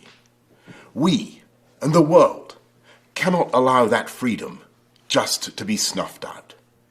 We cannot and will not just look away. And he went on to, this is Boris Johnson again, the Prime Minister of the United Kingdom. He went on to speak directly to the people of Russia about what Putin is doing in Ukraine. Cut number 27. And so I say to the people of Russia, whose president has just authorized a tidal wave of violence against a fellow Slavic people, as the parents of Russian soldiers who will lose their lives, I cannot believe this is being done in your name, or that you really want the pariah status it will bring to the Putin regime.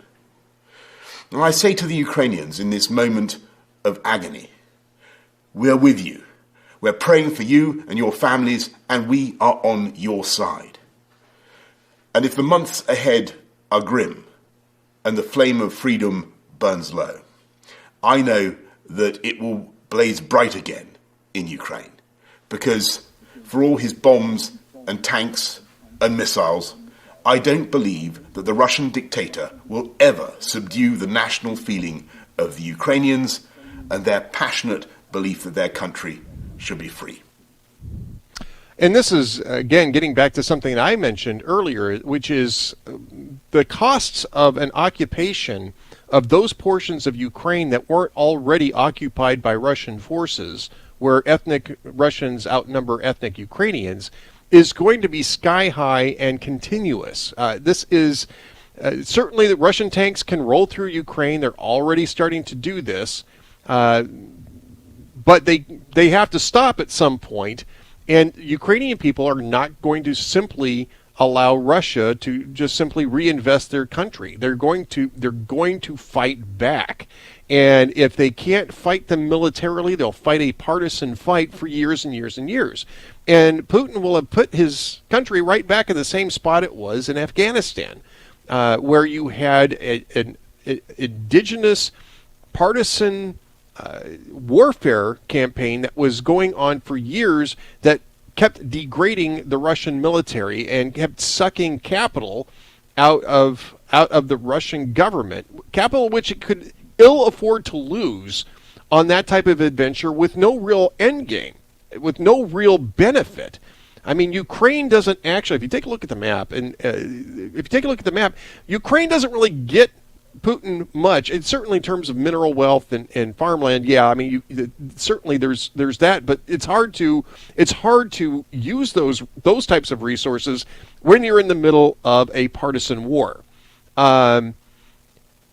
It doesn't give them any extra ports on the Black Sea. It doesn't give them any access to any other warm weather ports. There's really no strategic value in Ukraine other than as a buffer state to NATO.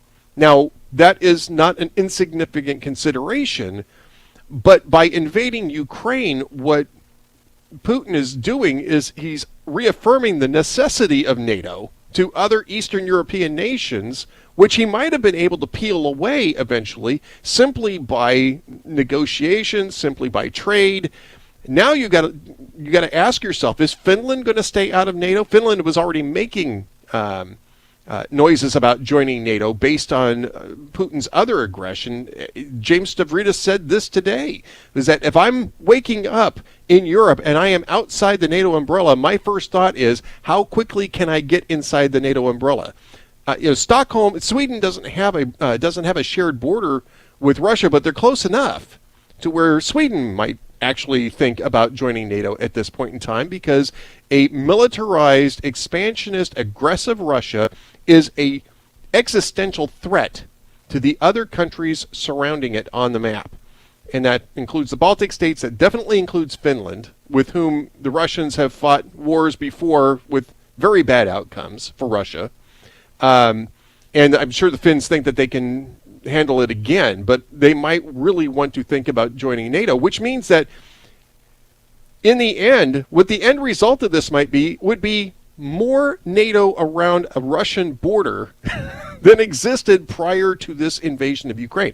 It just doesn't make a ton of sense if you're looking at it from a rational outcome basis, assuming, of course, that Vladimir Putin is still operating on that basis. I want to go now to, before we run out of time in this segment, I want to go to why this matters to Americans. We're going to talk about that with former Senator Jim Talent too, I think, in the next segment. I want to ask him that question as well. But let's go to cut number 18, Marco Rubio explaining why foreign policy issues like this should matter to I Americans. think we always owe an obligation to the people watching to explain why does this matter to America. It's not that it isn't bad, it's a terrible thing, but why does this matter to Americans? And it matters for two reasons. The first is we now live in a world where countries can decide, hey, that belongs to us, we're going to go invade it and take it. I think the world's going to get really messy really fast, and that's going to impact us here. As far as Ukraine specifically is concerned, I think it has a big impact on a lot of things, on global energy prices. We already have very high gas and energy prices. They're going to go higher. You know, Ukraine is a pretty substantial food producer in wheat and corn. That'll have an impact on the global food market, which ultimately would have an impact on us as well. They actually are the leading supplier of neon gas for our nascent semiconductor industry here in the United States. That's going to be cut off. So there are some impacts there. But I also think, as you saw today, I don't know if you saw it, there was this accidentally leaked guidance or directive that the Chinese government gave to its official state reporters. It was talking about why they needed to support Russia, because one day we'll need Russia's support when the time comes for us to deal with Taiwan. And so clearly the Chinese are watching this very carefully to sort of figure out what happens when you take a place that you claim belongs to you that doesn't want to be a part of you. And let's stop right there, because this is really the key point, is that when we don't have a response, or when we don't have a good response to this type of aggression, it leads to more aggression. You have states in the world that want to use aggression to oppress other people, to steal their resources, to enslave other people. Putin's Russia being one of them, Xi's China being another. A feckless response here breeds more of the same. I'm Ed Morrissey, filling in for Hugh Hewitt. We'll be right back. Don't go anywhere, America. It's Hugh Hewitt. I'm not there, but I did want to remind you about AndrewandTodd.com. Whether I'm here, whether Ed Morrissey is here, every single day they are there at 888-888-1172 at AndrewandTodd.com. And what they are doing every day is taking care of your lending needs for real estate, residential real estate. Are you buying a house? Are you refinancing a house? Are you adding on to a house? Or are you using your house as your bank because it's gone up so much in value over the last 5 years and the COVID hike in house prices? If you're trying to get that money out, look, the interest rate goes up every single day, a little tiny bit. And you missed maybe $50 a month in savings by waiting a week, but you don't have to stay seated forever. You can get off your rear end and call 888-888-1172 or go to AndrewandTodd.com and tell them what you need. Answer a few questions online, then we'll get back to you. They have a crackerjack team. I've known Andrew Del Rey for 20 plus years. Todd Avakian sent me my birthday note this week celebrating our friendship and how greatly this audience has benefited from their efforts on your behalf. Don't forget them, and don't kill yourself for missing the bottom. You did miss the bottom. It's behind us. But we're so far from the top, you'd better start going now. AndrewandTodd.com. Also, don't forget about a new sponsor, UnAmericanExpress.com. UnAmericanExpress.com. Go there, because UnAmericanExpress.com is an answer to the wokeism that has deeply impacted American Express. Their 2021 Diversity, Equity, and Inclusion Report is about as woke a document as you can read. So UnAmericanExpress.com, which does not believe in race consciousness in any aspect of American life. They believe in the Martin Luther King content of our character test, not the color of our skin, the content of our character, not woke values, but patriotic values. Head over to UnAmericanExpress.com right now. Find out more about what American Express is up to and why you want no part of it. UnAmericanExpress.com. Finally, I want to tell you ReliefFactor.com.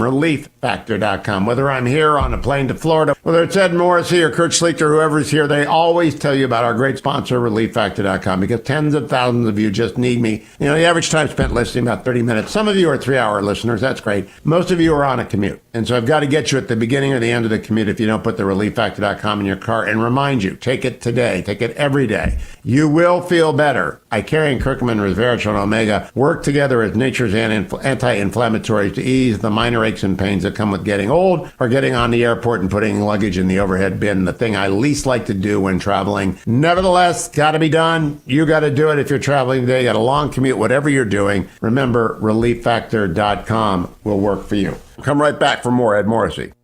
Portions of the Hugh Hewitt Show brought to you by Sierra Pacific Mortgage. For more info, call 888-888-1172.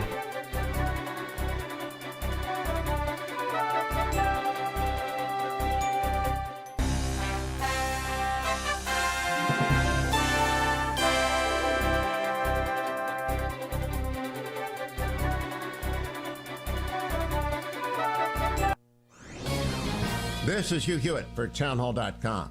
Buckle up for 2022. The year in politics is going to be rough. The midterm election year seems predestined to banish the Democratic majorities in both houses of Congress. The country senses infirmity in President Biden, and many worry that our adversaries in China, Russia, and Iran sense that opening too. The shadow campaign for the GOP nomination in 2024 opens now, with the clear frontrunner being former President Donald Trump.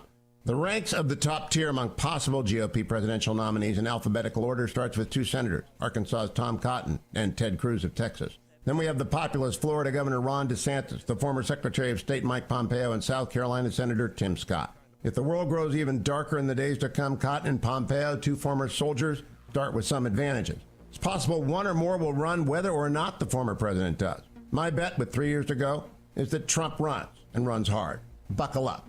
I'm Hugh Hewitt. Publicpolicy.pepperdine.edu. Trending now on The Larry Elder Show. What the Supreme Court has said is you have to have a compelling state interest, and the compelling state interest that the Supreme Court found was the benefits that flow from having a diverse student body, whatever those benefits may be. But you have to have a diverse student body to get these certain benefits, okay? So that justifies this kind of racial alchemy in terms of admissions. Here's the problem. Increasingly at schools, you have, regardless of how supposedly integrated they are, you're getting more and more racial separatism, separate classes, separate dormitories, separate graduations. There's more and more of that going on, and one of the basic reasons for that is because of mismatch, because of the serious mismatch in academic qualifications between Asians, Latinos, blacks, and whites. Keep up with what's trending. Subscribe on YouTube and at rumble.com. Trending now on The Mike Gallagher Show. You want to know what's even crazier and funnier in a sick way?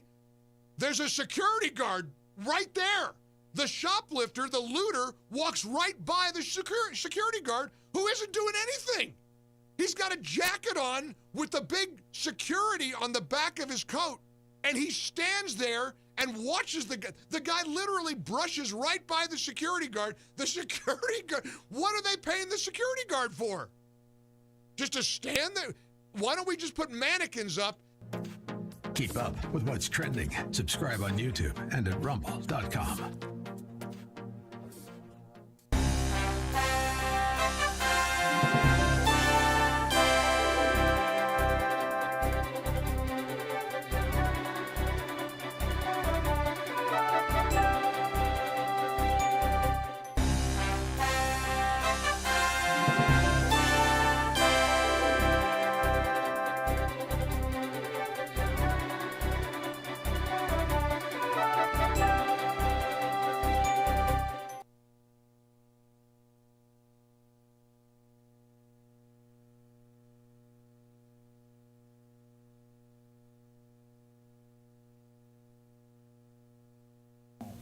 Welcome back. I'm Ed Morrissey of HotAir.com from the ReliefFactor.com studios here in Texas, filling in for Hugh on the Hugh Hewitt Show. Joining us now is former Senator Jim Talent, now Senior Fellow at the Bipartisan Policy Center, on Twitter at Jim Talent.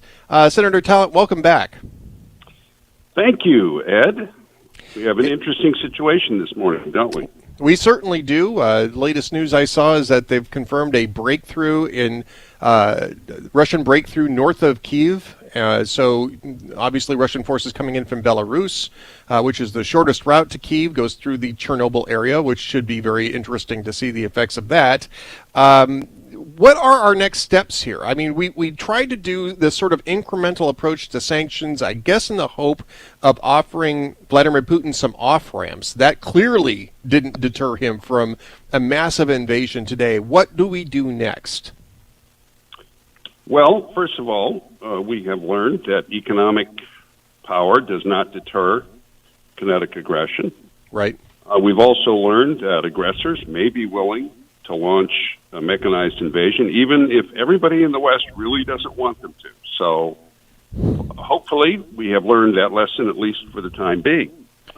We are not prepared to deal with the consequences of this from a military point of view. So we pulled together whatever forces we have. I think Admiral Stavridis talks about that. We position them both as a deterrent, but also to signal that we're coming in with other things.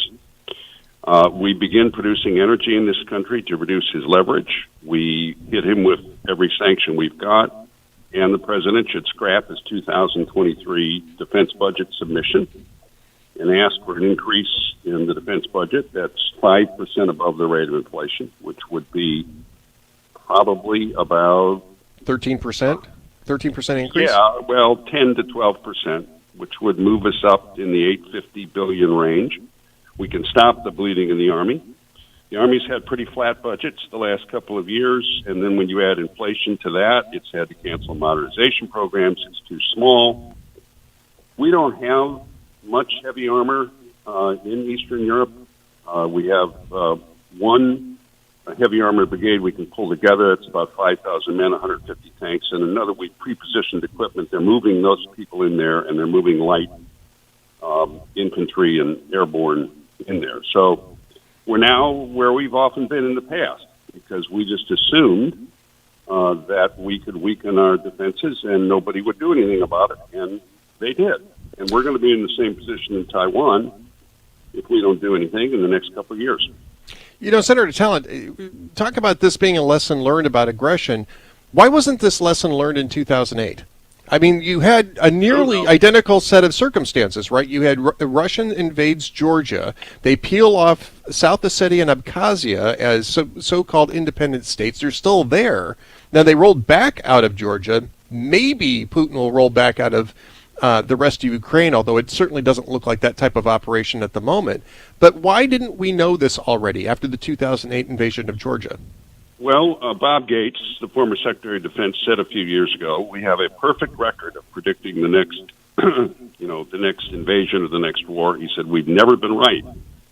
And so until, look, I was on the 2014 Strategy Commission that reviewed the Department of Defense's plans, and their assumption was that Europe was going to be a net security provider. In other words, that European security was not going to be threatened. As of 2013, we didn't have a working tank in Europe. And Putin engaged in his first aggression against Ukraine in 2014. Right. That's not entirely a coincidence, Ed. I agree. The enemy gets a vote about when you fight a war, or another way to put this, it only takes one side to start a war, and when you're weak, you invite aggression. So this is why President Trump talked about peace through strength. We want to be prepared for every plausible risk, and then it's much less likely the risks are going to be realized, and we're not. So let's get ready. Okay, that's what I would suggest, and that's the best chance we have of deterring the aggressors. Senator Talent, we've got about a minute left. I've been arguing for the last, since prior to the election, that low energy prices based on accelerated American production was the main containment vehicle for Putin, and that cutting back American production would allow Putin off the leash. Am I correct? Is that really what happened here? You are, because preparations against kinetic aggression are the foundation of a policy, but they're not the policy. Okay, so then they give economic tools time to work. And you're talking about a really important part of the overall policy plan, which is to weaken Russia but because they get most of their revenue from extractive industries, from oil, basically, and oil-related. So, yes, that's an important part of the policy. And going forward, we ought to be producing. There's no question about that. But at the same time, you have to be able to deter outright aggression, to give time and space and power for those tools to work. Indeed. And Senator Jim Talent, now Senior Fellow at the Bipartisan Policy Center, thanks again for joining us.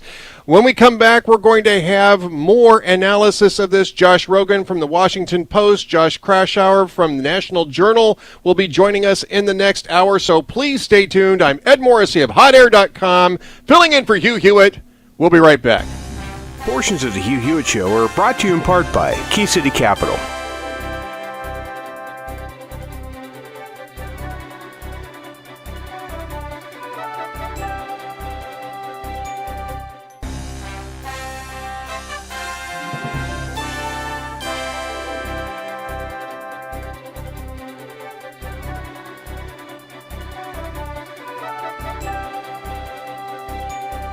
Streaming on Salem Now.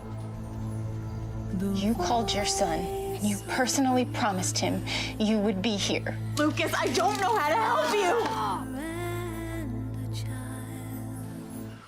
Your daddy loves you, you gotta know it, pal!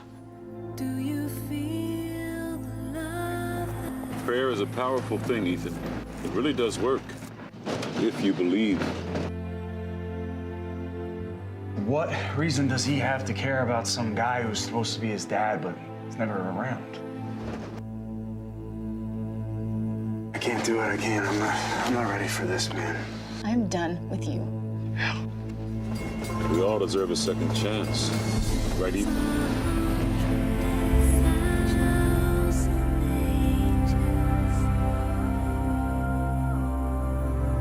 Look for Salem Now in the App Store or go to salemnow.com.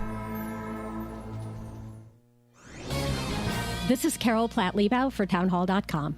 Sometimes there are policies so destructive that at first you don't believe they're true.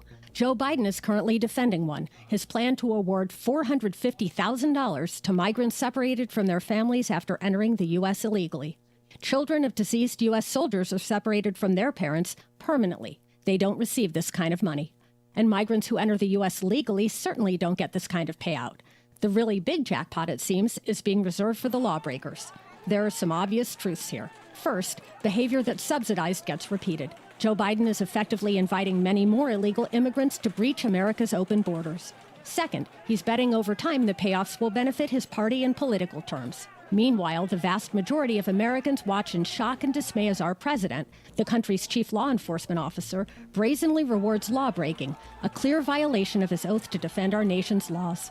It's a sorry sight indeed. Trending now on the Charlie Kirk Show.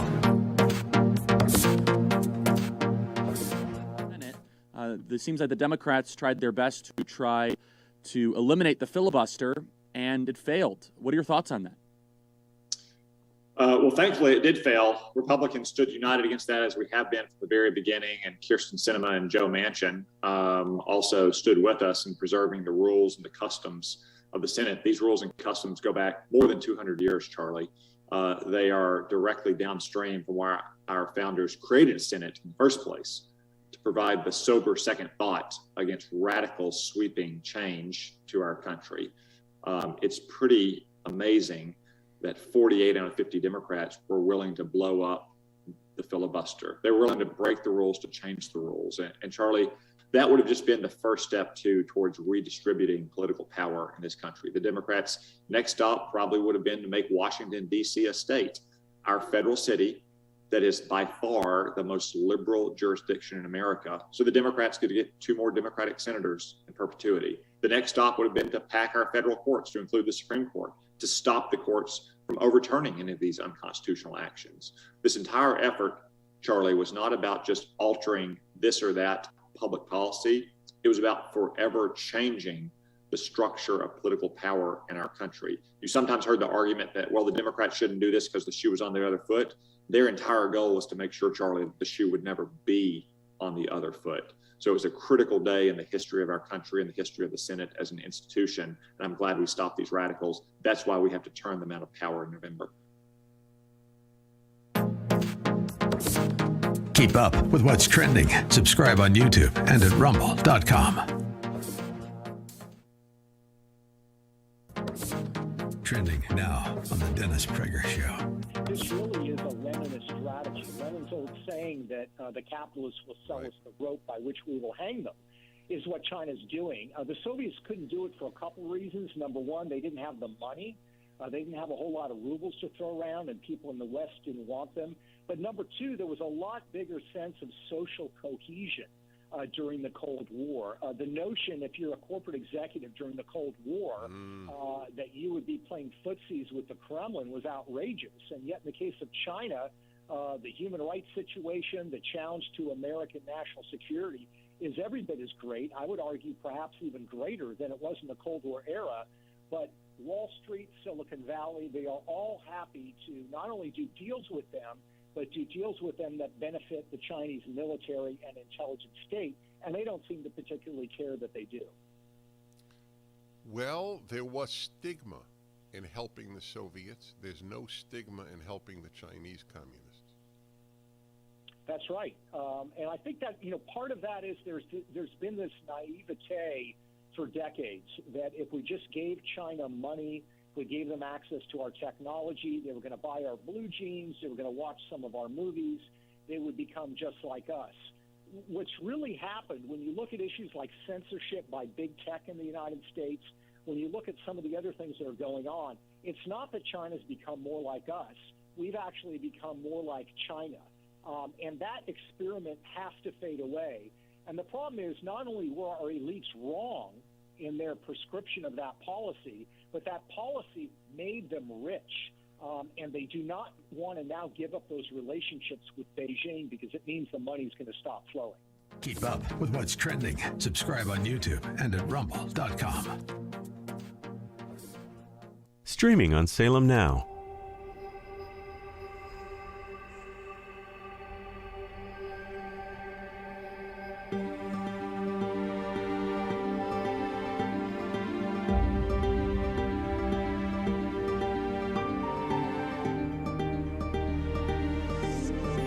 ¿Cuánto queda?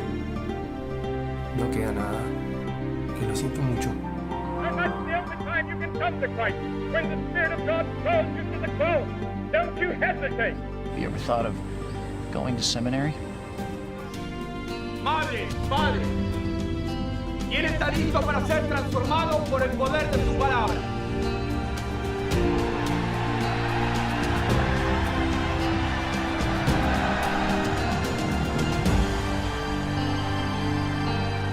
Look for Salem Now in the App Store or go to salemnow.com.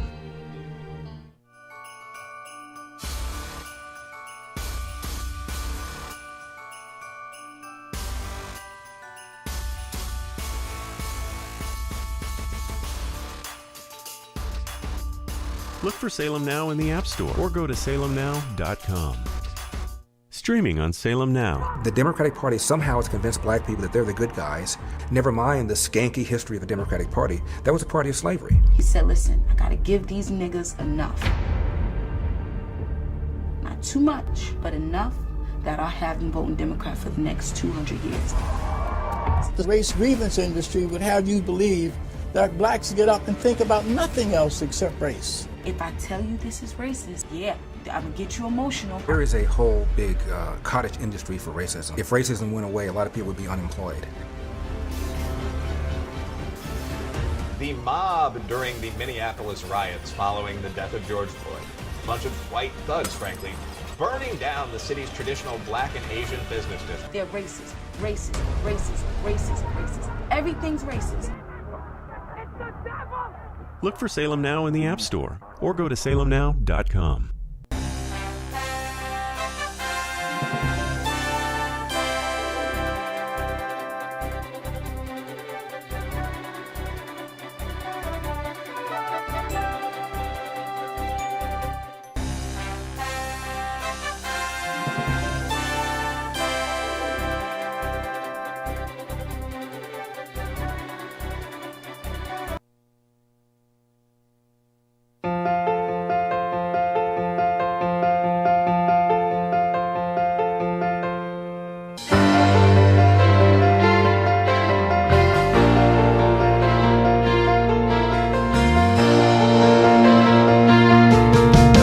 Morning glory, America. I'm Hugh Hewitt on a plane somewhere, headed to Florida.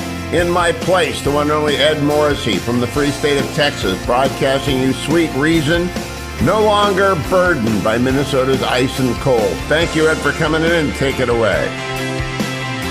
Welcome back. This is Ed Morrissey of HotAir.com, coming to you live from the ReliefFactor.com studio, filling in for Hugh on the Hugh Hewitt Show. We are talking about, all day long today, we are talking about the war that Russia has launched in Ukraine. This is a full version war. This is mechanized land, sea, air operations across the entirety of Ukraine. This is a war of aggression. It is a war of conquest, and it is clearly something that has not been deterred, at least so far, by efforts in the West. Diplomatic and economic deterrents have not worked. We have to ask ourselves then, what is it that Vladimir Putin actually expects to get out of this? What is it that he wants? Joining us to discuss that and other aspects, including what China's response was this morning, is Josh Rogin. He's a Washington Post columnist, a skilled analyst at Foreign Affairs. You can find him on Twitter at Josh Rogin. Josh, thanks for coming on this morning. Yeah, good morning, Ed. Always great to talk to you, and especially in very unclear situations like this. And I've been asking myself this question, and I've been asking it on the air.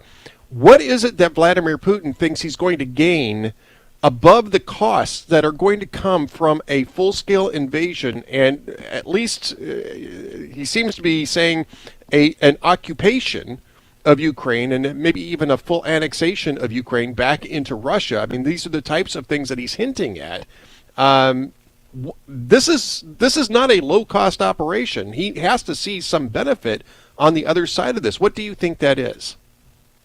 I mean, if we just listen to what Vladimir Putin says, it's pretty clear that what he wants is to destroy the post-Cold War international order that we've been constructing for the last 35 years. I mean, that's essentially a big picture what he has to gain. He is, yes, torturing the people of Ukraine. He has an interest in keeping instability on his near abroad for his own security purposes.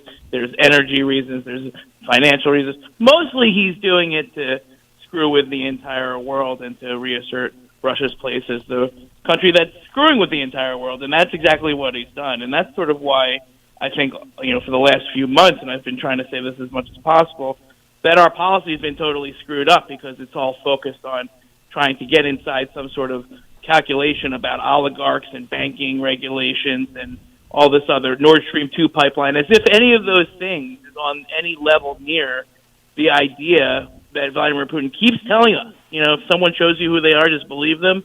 That right. What he wants to do is to make Russia the most destructive, annoying, aggressive power on that land, on that supercontinent. That's what he's done today. And I think that there's obviously some benefit to this, but I mean, Russia has benefited economically from engagement with the West. Some of that's going to come to a screeching halt, and that's going to impact some of the people who've been supporting Putin all these years. I mean, you've got a better look at this probably than I do. What is the status of Vladimir Putin's internal support? Has he really consolidated power to the point where the oligarchs don't matter, that the economic connections no longer matter, that their ability to put it bluntly, to launder money in the West, which is probably likely to evaporate now, that no longer matters to him? He's secure enough to where he doesn't have to worry about those things any longer. I think he's priced all of that into this plan, okay? And, again, another sort of weird dystopian disconnect between our discussion of foreign policy in the West and what is actually going on in Moscow. I was in the Munich Security Conference all last weekend, and all of these European American officials, debating over, do we sanction this oligarch or that oligarch, or do we do it on Tuesday or Wednesday? And it just seems so bizarre to me because, of course, Vladimir Putin doesn't care about any of that. And, that doesn't mean it doesn't cost him something, but it just means he doesn't care. So it's not going to move him, and it was never going to deter him, and still not going to deter him. And we have all of this crazy talking past each other in Washington, like, oh well, was that oligarch sanctioned under this executive order? Because that's really going to get Putin's attention, and no, and it's we're fooling ourselves, and we're telling ourselves a story about the way things work in Russia now that's not anchored to any sort of reality that we can see on our TV screens. And, that's all because we're not willing to discuss the things that we could actually do that could actually change the situation. These are the things that the Ukrainians are asking us for, have been asking us for, and this means more armaments, more advanced armaments, more security commitments. In other words, we're responding to a security move with an economic lever, and it doesn't make any sense, and it certainly doesn't make any sense for Putin. And what the Ukrainians are saying, no, we have to use security adjustments in order to respond to a security change, and that involves not just the movement of troops, but like real, actual security support for Ukraine. Do you remember what happened in 2008 when Putin attacked Georgia? Yes. Heading towards Tbilisi. President George W. Bush flew American U.S. Air Force planes onto the runways in Tbilisi, humanitarian missions, he called them, and then Putin demanded he take the planes away, and he said, no, F you, they're staying there, and you better not attack them, and Putin stopped, okay? That is an example of a security adjustment that actually made an impact on Putin because he had to recalculate the cost of what he was doing in Tbilisi was saved. Okay, now, I'm not saying that applies directly here in the same exact way. I'm just saying if you want to talk about influencing Putin, that's the realm of influencing Putin, not like trying to attack his oligarch's son in his Cyprus bank, which obviously Putin doesn't care about at all. It's an interesting point you raise because it's they've been going after the airfields almost from the get-go, which, militarily would make sense anyway. But certainly it would also make sense to preempt a similar move to protect Kyiv, right, by parking some American airplanes on the tarmac there. That is, I would imagine the window for that has pretty much closed, though, at this point. Yeah, but that's what, when you talk to the Ukrainians, they keep saying, well, the reason these windows keep closing is you keep not doing anything. So, right. They wanted Patriots. And I talked to the Biden officials about that. They're like, well, that would take months to train them on the Patriots. So I'm like, why didn't you do it months ago? And then they're like, oh, well, we want the good radar, not the bad radar, because the good radar doesn't allow you to, actually fight the Russians. It only allows you to see what's in front of you. They're like, oh, well, that's going to take several months to deliver. Well, why didn't you do it several months ago? So, yeah, we are where we are because we've neglected this for so long, and we whistled past the graveyard, and that's what we did. We told ourselves a story that Putin wouldn't dare do this. Meanwhile, the Ukrainians who were in this position were like, hey, just in case, can we have a bunch of stuff to actually protect ourselves, and that stuff still hasn't come. But, okay, so what can we do now? Okay, well, we can't put U.S. planes on the runway. Obviously, that seems like a terrible idea at this moment. What about logistics trains? What about, making sure that if this war goes on for months, that they have a steady supply of the things that we are willing to give them, even if it's just ammunition, even if it's just Javelin missiles. You guys see how many Russian tanks were flowing in? They're going to need a lot more anti-tank missiles, anti-missile weapons, anti-aircraft weapons, Stingers. We're parsing them out like they're expensive or something. It's crazy, okay? And then when the president gets on the TV today, what's he going to say? Oh, yeah, we're going to punish that oligarch son in London, and that's really over the long term going to change everything. And the Ukrainians are like, hey, we're dying right now. Can we have some help right now? We're speaking with Josh Rogin of the Washington Post. Your colleague Christian Shepard wrote this morning about China's reaction to this. We got maybe about a minute and a half here, Josh. Tell us a little bit about what you're seeing out of China as well, and what it means, what it doesn't mean, maybe, for what Vladimir Putin is doing.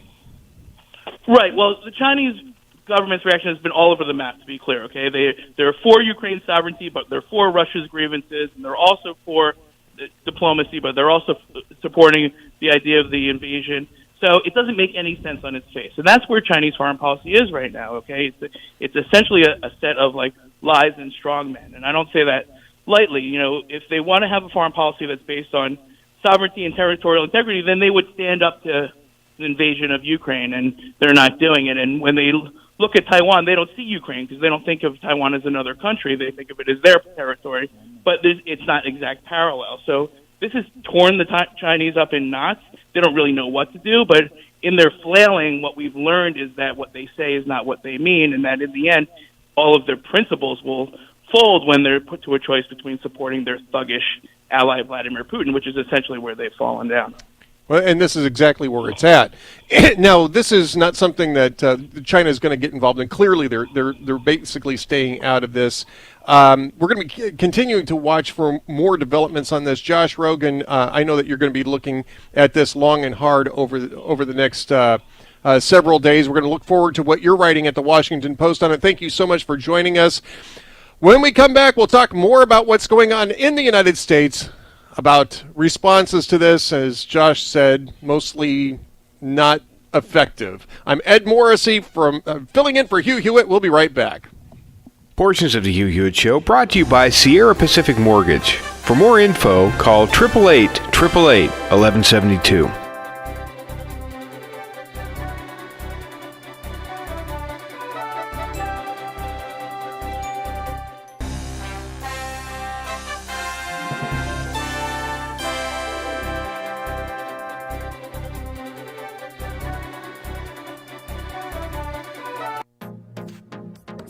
Trending now on the Mike Gallagher Show. Look at you!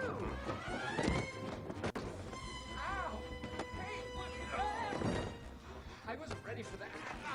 And there goes Peter Dinklage beating the crap out of Will Ferrell for calling him an angry elf.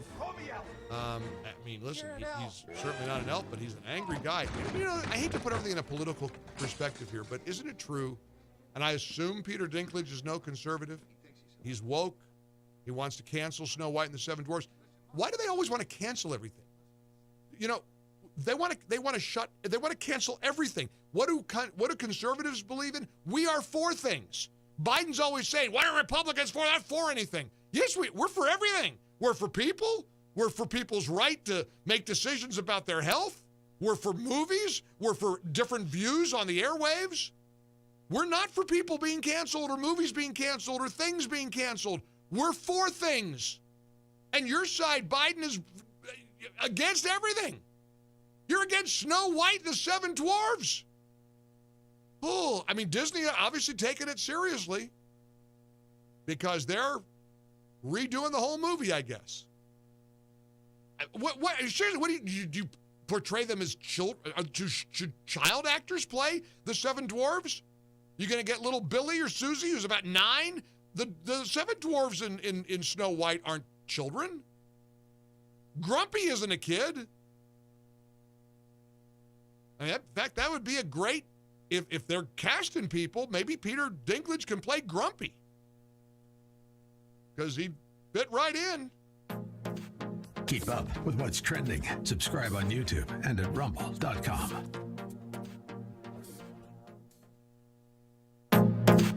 Trending now on the Charlie Kirk Show.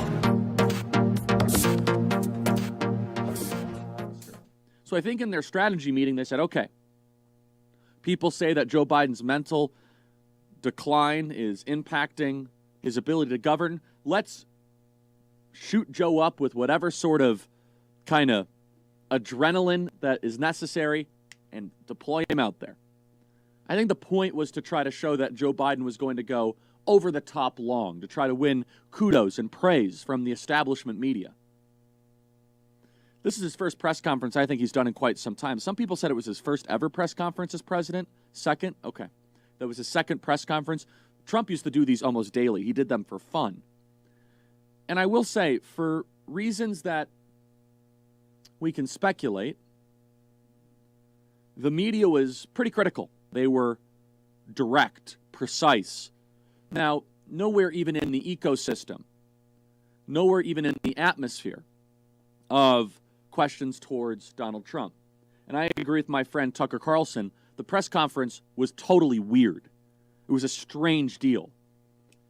Joe Biden leaning in. He does this thing where he kind of like hunches over the podium. You notice that, Connor? And he kind of puts both of his arms down and he looks directly at the reporter. And then he whispers, you're exactly right. And he was still calling from a pre-selected list of reporters. And there were multiple blunders that came out of that. But if the point was to try to show the nation, look at, hey, if you have any concerns about how sharp this guy is mentally, I mean, come on. He stood there and talked for 2 hours. I don't think that mission was accomplished. Keep up with what's trending. Subscribe on YouTube and at rumble.com.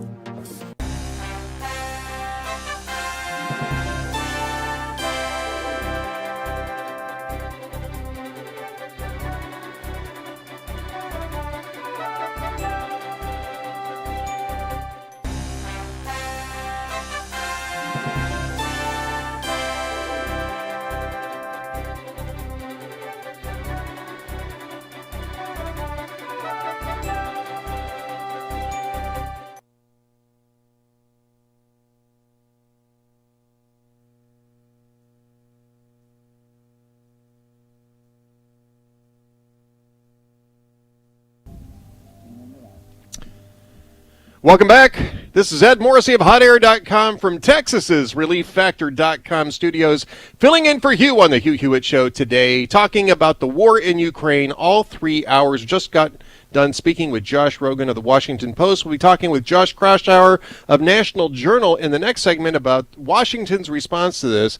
And we should probably set this up by exploring again what one possible response for the United States might be, which would at least be effective in curtailing assets, capital flowing into Moscow to continue its aggression, which is to start producing oil and natural gas at higher levels in the United States. And not just because of inflation, not just because prices at the gas pumps are going to go up. They were going up already. They're going to go up more because the price of oil this morning has gotten almost all the way back up to $100 a barrel. It's at $99.56. These are the types of things, of course, that are going to impact American consumers, and the war in Ukraine is definitely going to do that. But there are strategic reasons for this. Before we get to the strategic reasons, let's just listen to the economic reason. Let's go to cut number 8. Chris Van Hollen talking. Well, I had questions about it. I was open-minded about it before the latest actions. Putin's aggression against Ukraine. I may take another look at that, but beyond that relief, I think we're also going to have to be looking at other things, including helping our European allies who are especially vulnerable to Russian, energy supplies, even with the good decision by the Germans not to proceed with Nord Stream 2. But Jose, look, the reality is that this is a moment where we will have to experience some short-term pain in order to make very clear that Putin cannot invade Ukraine with impunity. There has to be a high price on him and his oligarch and oligarch cronies that there will be a big price to pay. I'm not suggesting that price will deter him, but others around the world are looking. And if they believe that they can get away with invading a democratically elected government without penalty, that will be very bad news for all of the rest of us in the long run. The point of the high prices is that it's not a deterrent. High prices in the United States isn't really a deterrent. Now, what Senator Van Hollen is saying here in this MSNBC clip is that we're going to have to export more to Europe to make up for some of the energy that they're going to lose by cutting off sales from Russia, purchases from Russia to this. But the point of this is we should be trying to drive down the price of oil. And I mean dramatically drive it down. Dwayne was just talking about this on Twitter, in fact, is that this is the type of thing that you have to look at strategically. He said, put John Kerry and environmentalists in the penalty box and open up all avenues for energy production in the U.S., and I mean all immediately. But the hard left will eat them alive. And that's exactly right. Nobody on the hard left wants to sacrifice anything to contain Vladimir Putin. And as we talked about with Senator Jim Talent earlier last hour, that containment worked. We were able to keep Russia's petrostate from accumulating vast amounts of capital when we were exporting enough energy, oil, natural gas, to keep the market prices low. We had it down to $35, $40 a barrel for a couple of years at least prior to the pandemic. And of course, then the pandemic hit, and the price of oil dropped even further because of the lack of demand. This is the type of strategic decision that the United States has to make.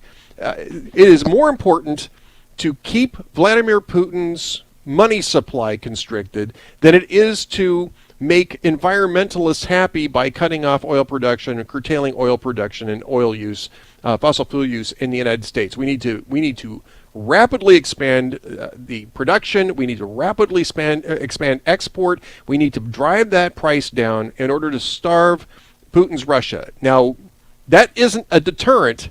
That is just sucking the resources dry of a tyrant who is looking to move troops with oil into friendly countries friendly to us. That is at the very least what we should be doing right now. When we come back, Josh Kraushaar from National Journal. I'm Ed Morrissey from hotair.com, filling in for Hugh. We'll be right back. The Hugh Hewitt Show is now available on TV. Go to salemnewschannel.com or download the app. You can also watch on Roku and Fire Stick. Salem News Channel, the antidote to the mainstream media.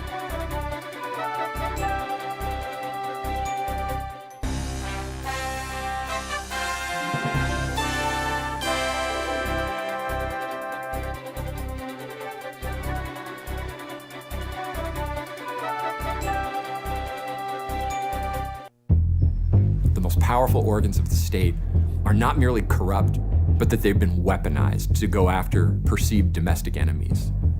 And that's very scary. Our constitutional democracy enshrines the peaceful transfer of power. We are now all rooting for his success. The peaceful transition of power is one of the hallmarks of our democracy. We don't live in the United States of America as any of us would like to understand it. We have a peaceful transition of power process. That's not what happened. They interviewed General Flynn, and they did it in what was a complete ambush. I thought it's early enough. Let's just send a couple guys over. And the audience was, ha, ha, ha, ha. How funny to set up an innocent man. This is what third world security states do. They spy on their political opponents like this.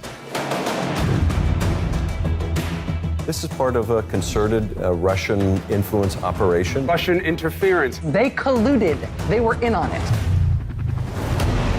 He would constantly say, I have seen evidence of collusion. Until this is released, I can't comment. I can't go into the particulars. Russians, I'm not going to be specific as he knew he could just say it on TV and then hide behind, well, it's all classified, I can't get into it. Well, it's classified. You can't see it. Collusion. You just got to be willing to see it. New York's Daily News ran this front page, Trump is Hitler. How could 62 million Americans vote for Hitler? Are 62 million Americans Nazis? We really almost thought it was a joke. Like, really, you're not going to accept that you lost this election? Then they see the Russia collusion narrative sitting right there in front of them and say, why don't we just say that he cheated? It divided the country in ways that people can't imagine. It's inspired massive violence. It's given people who are bad faith actors a license to do whatever they want because they literally feel like they're fighting Russian spies and Nazis. Russiagate has been the most egregious abuse of everything that was supposed to have been good about our government. The thing that they were investigating the Trump campaign for is what they themselves were doing.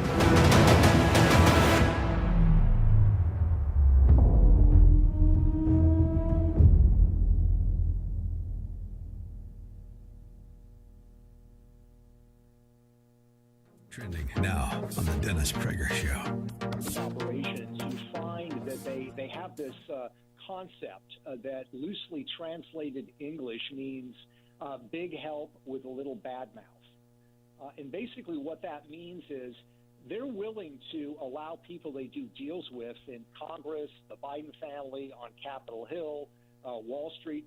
They're willing to allow those individuals to provide some criticism because they recognize that it maintains credibility for those individuals. Wow. What they don't want, Dennis, is for them to sort of go to the third rail, which is number one, cut off Chinese access to Western capital markets and restrict the flow of technology, not stolen technology, but technology given to China They don't want those two elements stopped. Keep up with what's trending. Subscribe on YouTube and at rumble.com.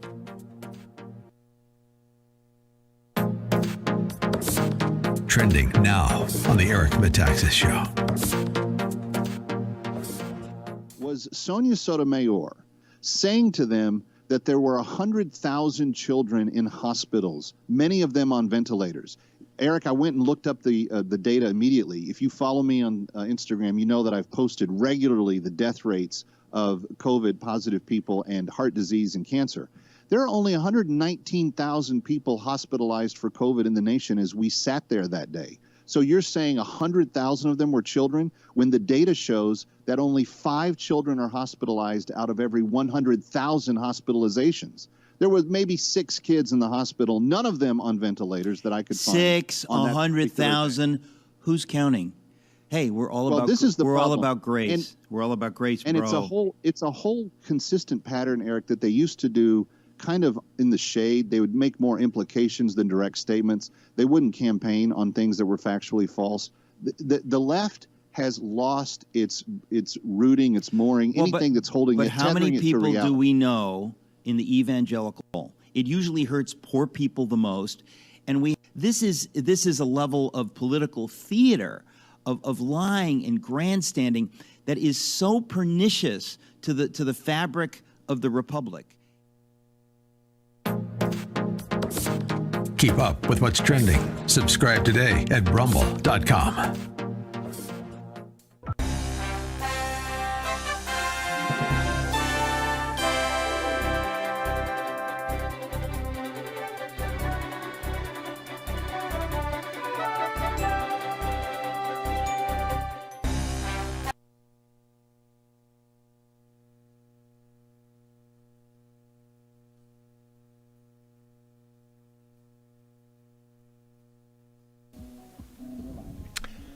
Welcome back. This is Ed Morrissey of HotAir.com, coming to you live from the ReliefFactor.com Studios Texas edition, filling in for Hugh today on the Hugh Hewitt Show, and we are going wall-to-wall about the war in Ukraine. I want to talk a little bit about how we got here.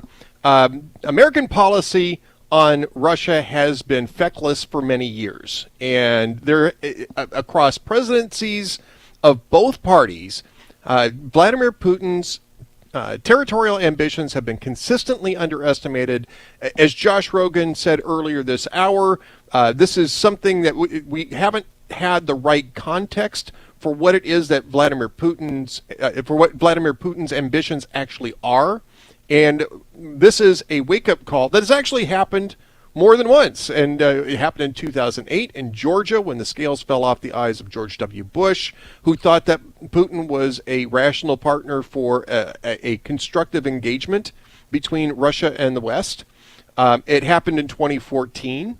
And it's happening today. It's been happening in Ukraine ever since 2014. I mean, you can just count every single day for the last 8 years, almost to the day, as a object lesson in Vladimir Putin's ambitions. But, you know, back in 2012, I want to bring this up because, first off, we've got a clip about this, but I want to bring this up and I want to set the stage for this.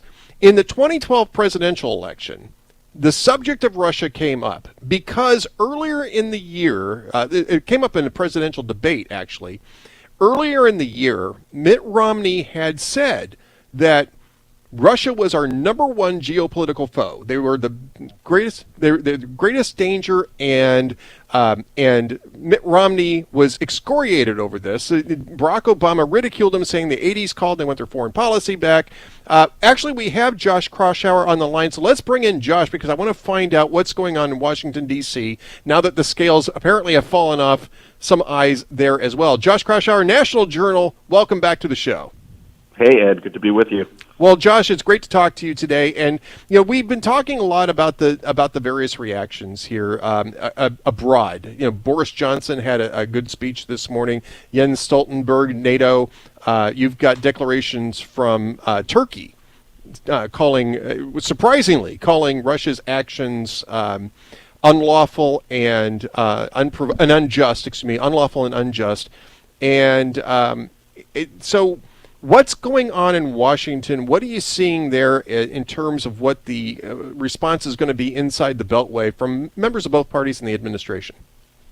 Well, look, I think it's fair to conclude that the Biden administration has united the West, united the NATO allies in trying to formulate some kind of response. Sanctions, we'll hear more from President Biden later today, but there is a resolve among the NATO allies, and the White House has gotten some credit for at least coordinating what was once a dysfunctional group of countries that didn't really have a consensus on how to deal with Russia's aggressiveness. And, Russia made it easy. Their invasion of Ukraine in the last 48 hours has really also toughened the resolve of our Western allies. But the next question is, where do we go from here, and what are the political options for the Biden administration? Well, what are the options here? I know that we're talking about a lot tougher sanctions than have been said before. In previous discussions, exclusion from the SWIFT banking system had been discussed, but opposed largely on the basis of European resistance to that, because they do a lot of business with Russia, and it would have complicated the remittances in their import-export with Russia. Is that back on the table, do you think? I mean, what are you hearing specifically that these sanctions might include? Yeah, I'm not hearing that's going to be on the table today, but we'll have to hear from the president at noon today. But that's where the politics get tricky, especially in Europe, where energy prices are likely to soar. We're going to see a similar effect in the United States. And, we saw how difficult it was for Germany to break loose from the Nord Stream pipeline. They finally, at the last minute, as Russia was just about to invade Ukraine, ended up canceling or suspending the pipeline. But there was a political imperative in Europe to have cheaper gas, cheaper energy, and that's really created a challenge in trying to get the Europeans on the same page, because their domestic audience, while concerned of what's going on in Ukraine, also has shorter term self-interest at play. Sure, in terms of course. Their pocketbooks. We're speaking with Josh Kraushaar, National Journal. There's a report from the New York Times out here that the EU is preparing the harshest package of sanctions that they've ever implemented, but some of the states in Europe, led by Germany apparently, don't want to include Vladimir Putin on that. Now, there had been indications that the Biden administration had considered and then decided against sanctioning Putin directly and personally. Do you think that that's back in the mix now, or do you think that they're going to follow Germany's lead and leave that as like a diplomatic negotiating point? Well, that's part of the problem. We hear the sanctions reflex used all the time. The question is, who's being sanctioned, how tough and how muscular are these sanctions?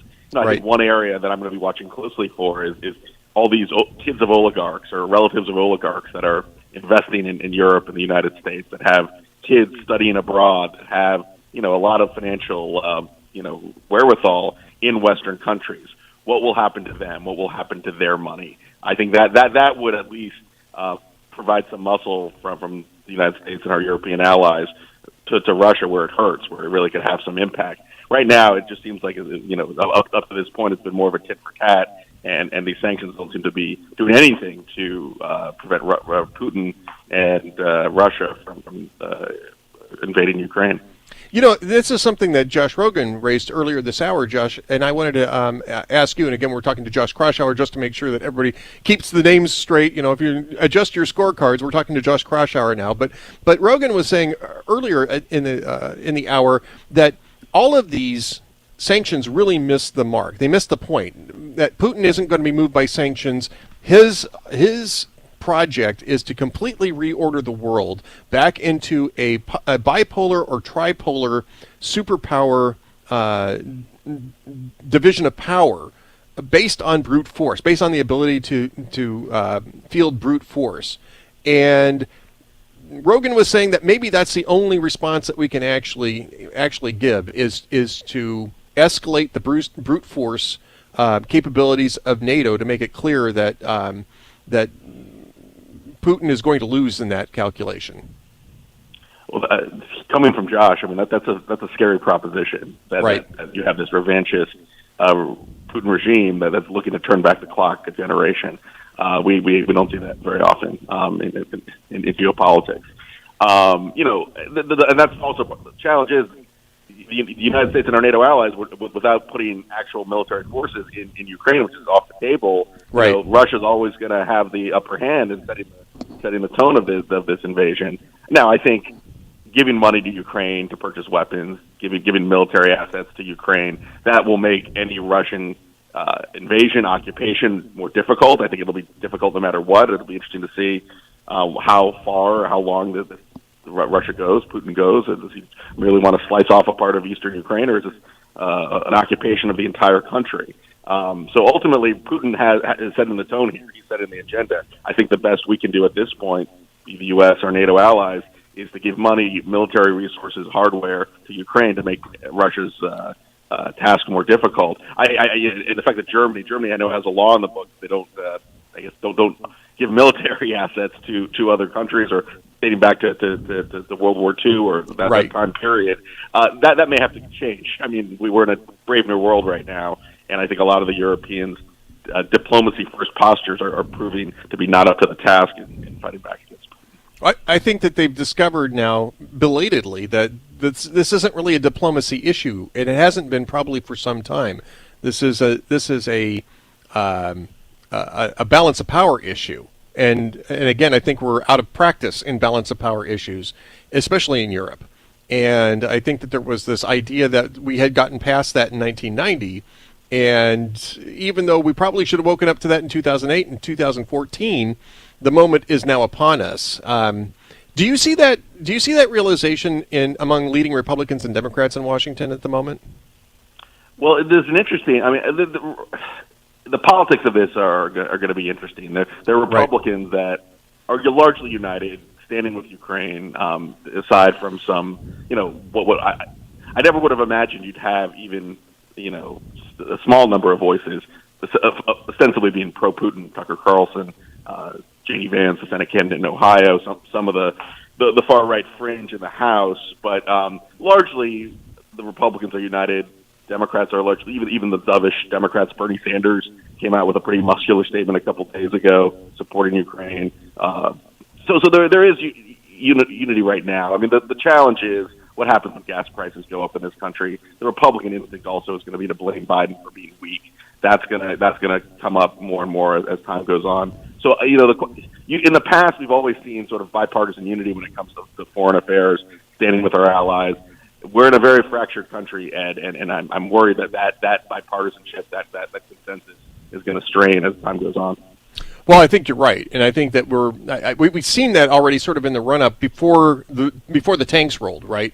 Where there was a lot of debate about this. There was a lot of debate as to just how involved we should be with Ukraine.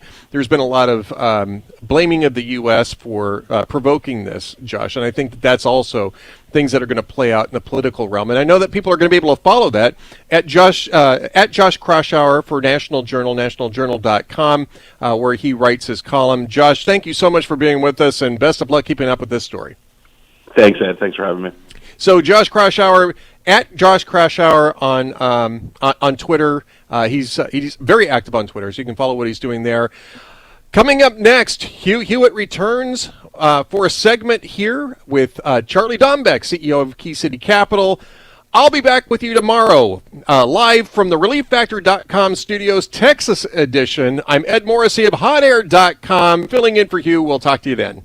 Don't go anywhere, America. It's Hugh Hewitt. I'm not there, but I did want to remind you about AndrewandTodd.com. And if you're buying a home, you need to get to them right now. If you need a realtor, they will find you a realtor. If you need an investment advisor because you want to take money out at a low rate and put it in a very secure and stable interest-bearing account that will try and keep up with inflation, but you're afraid that when you take the money out when your kid go to college in 3 years, interest rates are going to be 8, 9, 10%. You're right to be aware of that. That's why you need to go to AndrewandTodd.com today. AndrewandTodd.com. 888-888-1172. No matter what the market is doing, we know that the interest rates are marching north. Even if Russia triggers a massive sell-off, what matters is that we printed $4 trillion of money we ought not to have spent in January and February. We spent it, and now the inflationary bubble is going to move through the snake of the American economy and make it impossible for people to buy a house. Don't get caught in that. Go now to AndrewandTodd.com or call them at 888-888-1172. 888-1172. 888-1172. But don't forget your relief factor.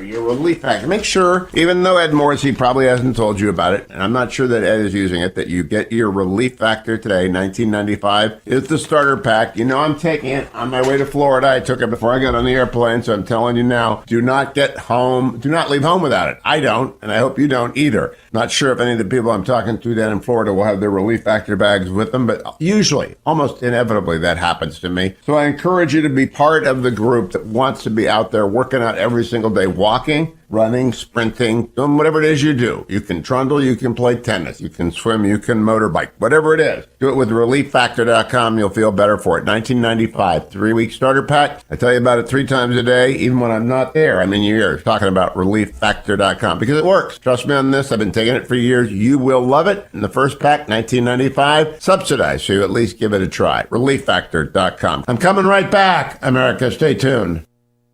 Portions of the Hugh Hewitt Show are brought to you in part by Key City Capital.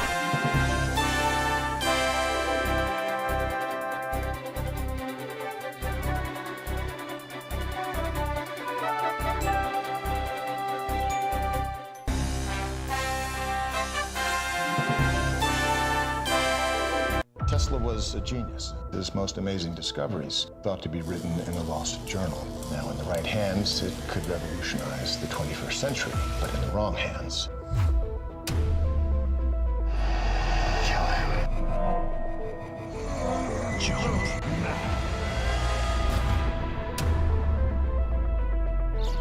If you can stop an earthquake, doesn't that mean you could start one too? That's why that notebook should never fall into the wrong hands. There's an old brown battered notebook in my office at work. You have to find it, take it, and keep it hidden at all costs. The G20 leaders meeting downtown, they're in danger. In fact, the whole of downtown could be in danger. If we are to build the superhuman, we must first eliminate those who are flawed. People are created equally. All of downtown, the high-rises were built on rollers to withstand horizontal shakes. A vertical quake this size could collapse half of downtown. We have commenced the countdown. Shall we stop this thing? Save the universe!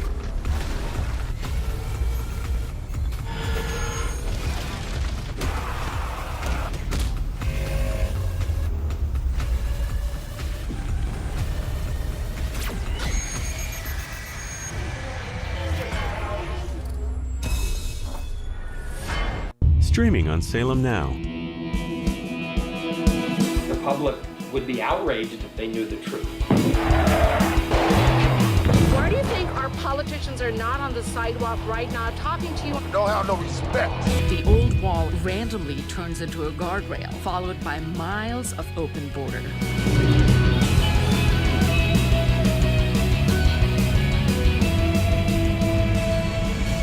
Human trafficking gone. That journey is extremely dangerous.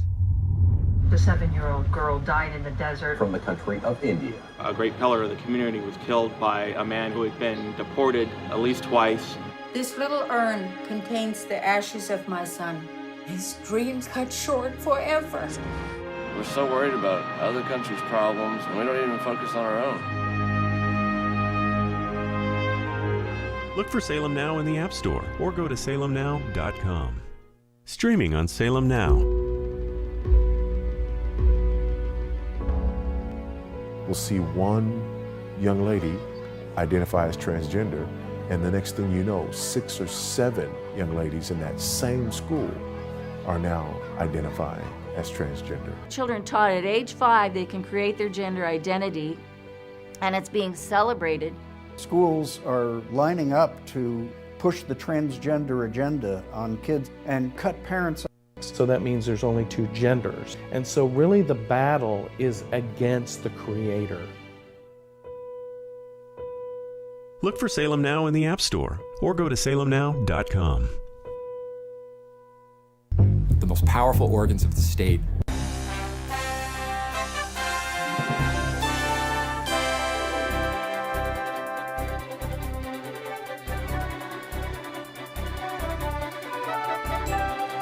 America, before I left for Florida and turned the reins over to Ed Morrissey, I checked in with Charlie Dombek, a great sponsor of the show from KeyCityCapital.com, because markets are going crazy because Ukraine is going crazy. Charlie, good morning. What do you make of all this? Good morning, Hugh. It's great to be here. Well, the things that we've been talking about for the last 4 months have become a reality, and now we have the Ukraine conflict, which is, of course, driving up energy prices and creating more uncertainty and volatility in the markets, and essentially exacerbating the inflationary environment that we're in today. And, the S&P 500 is off about 10% year to date, with January being the worst month since 2009. And so we really have to continue to take a defensive position, and we're in a correction environment. So I have been advising clients to find asset classes that represent a store of value in these times of uncertainty, volatility, and gosh, the Federal Reserve has not even begun to raise interest rates yet. Charlie, you're not even old enough, I am, to remember what stagflation is. And it's a period of economic burdens that are very difficult for the average American to protect their wealth in. And if you run around making herky-jerky decisions, you're going to be ill-advised. So do you do a 5-year plan for your clients, a 7-year plan? Because they can't do it based on headlines or they'll get screwed. You're absolutely right. We take a long-term view in terms of helping plan for our clients' future. And our whole model here is we help clients accelerate their wealth by doing two things: improving investment performance and recovering dollars people unnecessarily pay in taxes. And those two things are the big factors that drive how soon you become financially independent and how long your capital will last during a lifetime after you reach a stage in life where you're no longer working. So finding things that are a store of value, like rental real estate, makes a lot of sense in today's market environment. And, I was around when my parents were dealing with the stagflation issues, and I remember waiting long lines at the gas pumps and things like that. And real estate performed really well in that environment and will continue to do well. And I like that asset class because it's going to protect the market gains that so many of us have realized over the last 10 years. Charlie, when this airs, I'm in Florida. We're taping this on Wednesday. I'm flying to Florida so I can talk to a group on Thursday night. The question is, Florida is one of the states in which you are buying properties, correct? It is, yes. And Tennessee and Texas, if I recall. Will they stay stable? I mean, how do you project political environments over 10 years? Well, I think the Republican strongholds in places like Florida and Tennessee and Texas are going to continue. We're seeing massive population shifts, not just individuals moving here, but major corporations moving to these jurisdictions. And typically, there's a 3 to 5 year runway in those economies where the infrastructure gets built around those large moves, which means you're going to have stable employment, you're going to have continued population shifts, and these real estate markets are going to outperform the rest of the country. We've already seen that over the last 18 months. And, we were a bit lucky by being in those states for the last 2 years. And, we have a 3-year fund that closed out, and we've doubled the value in that fund in 18 months. And we're going to start selling some assets because we can return a significant rate to our clients. So these markets are inflation protected, they're politically protected, and they have just tremendous economies. KeyCityCapital.com/Hugh. I want to get to one more question, Charlie, before we run out of time. KeyCityCapital.com/Hugh. Great sponsor of the show. My sister-in-law sent me a note. Hugh, we have friends who are going to call Charlie Dombek. What do you know? Do you trust the guy? I said, yes, I put him on the show. I allow him to sponsor the show. I sat down with him. I vetted the entire company. But how do you tell people that, Charlie? How do you communicate trust?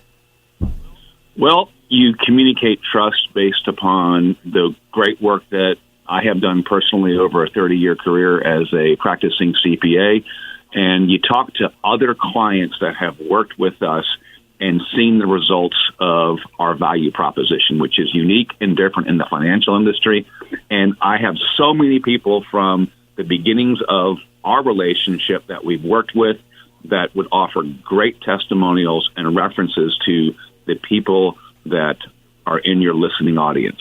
And that is, by the way, do that when you call Charlie. Ask for some references if you got that trust barrier. I said I talked to Charlie and I ran all of the trap lines.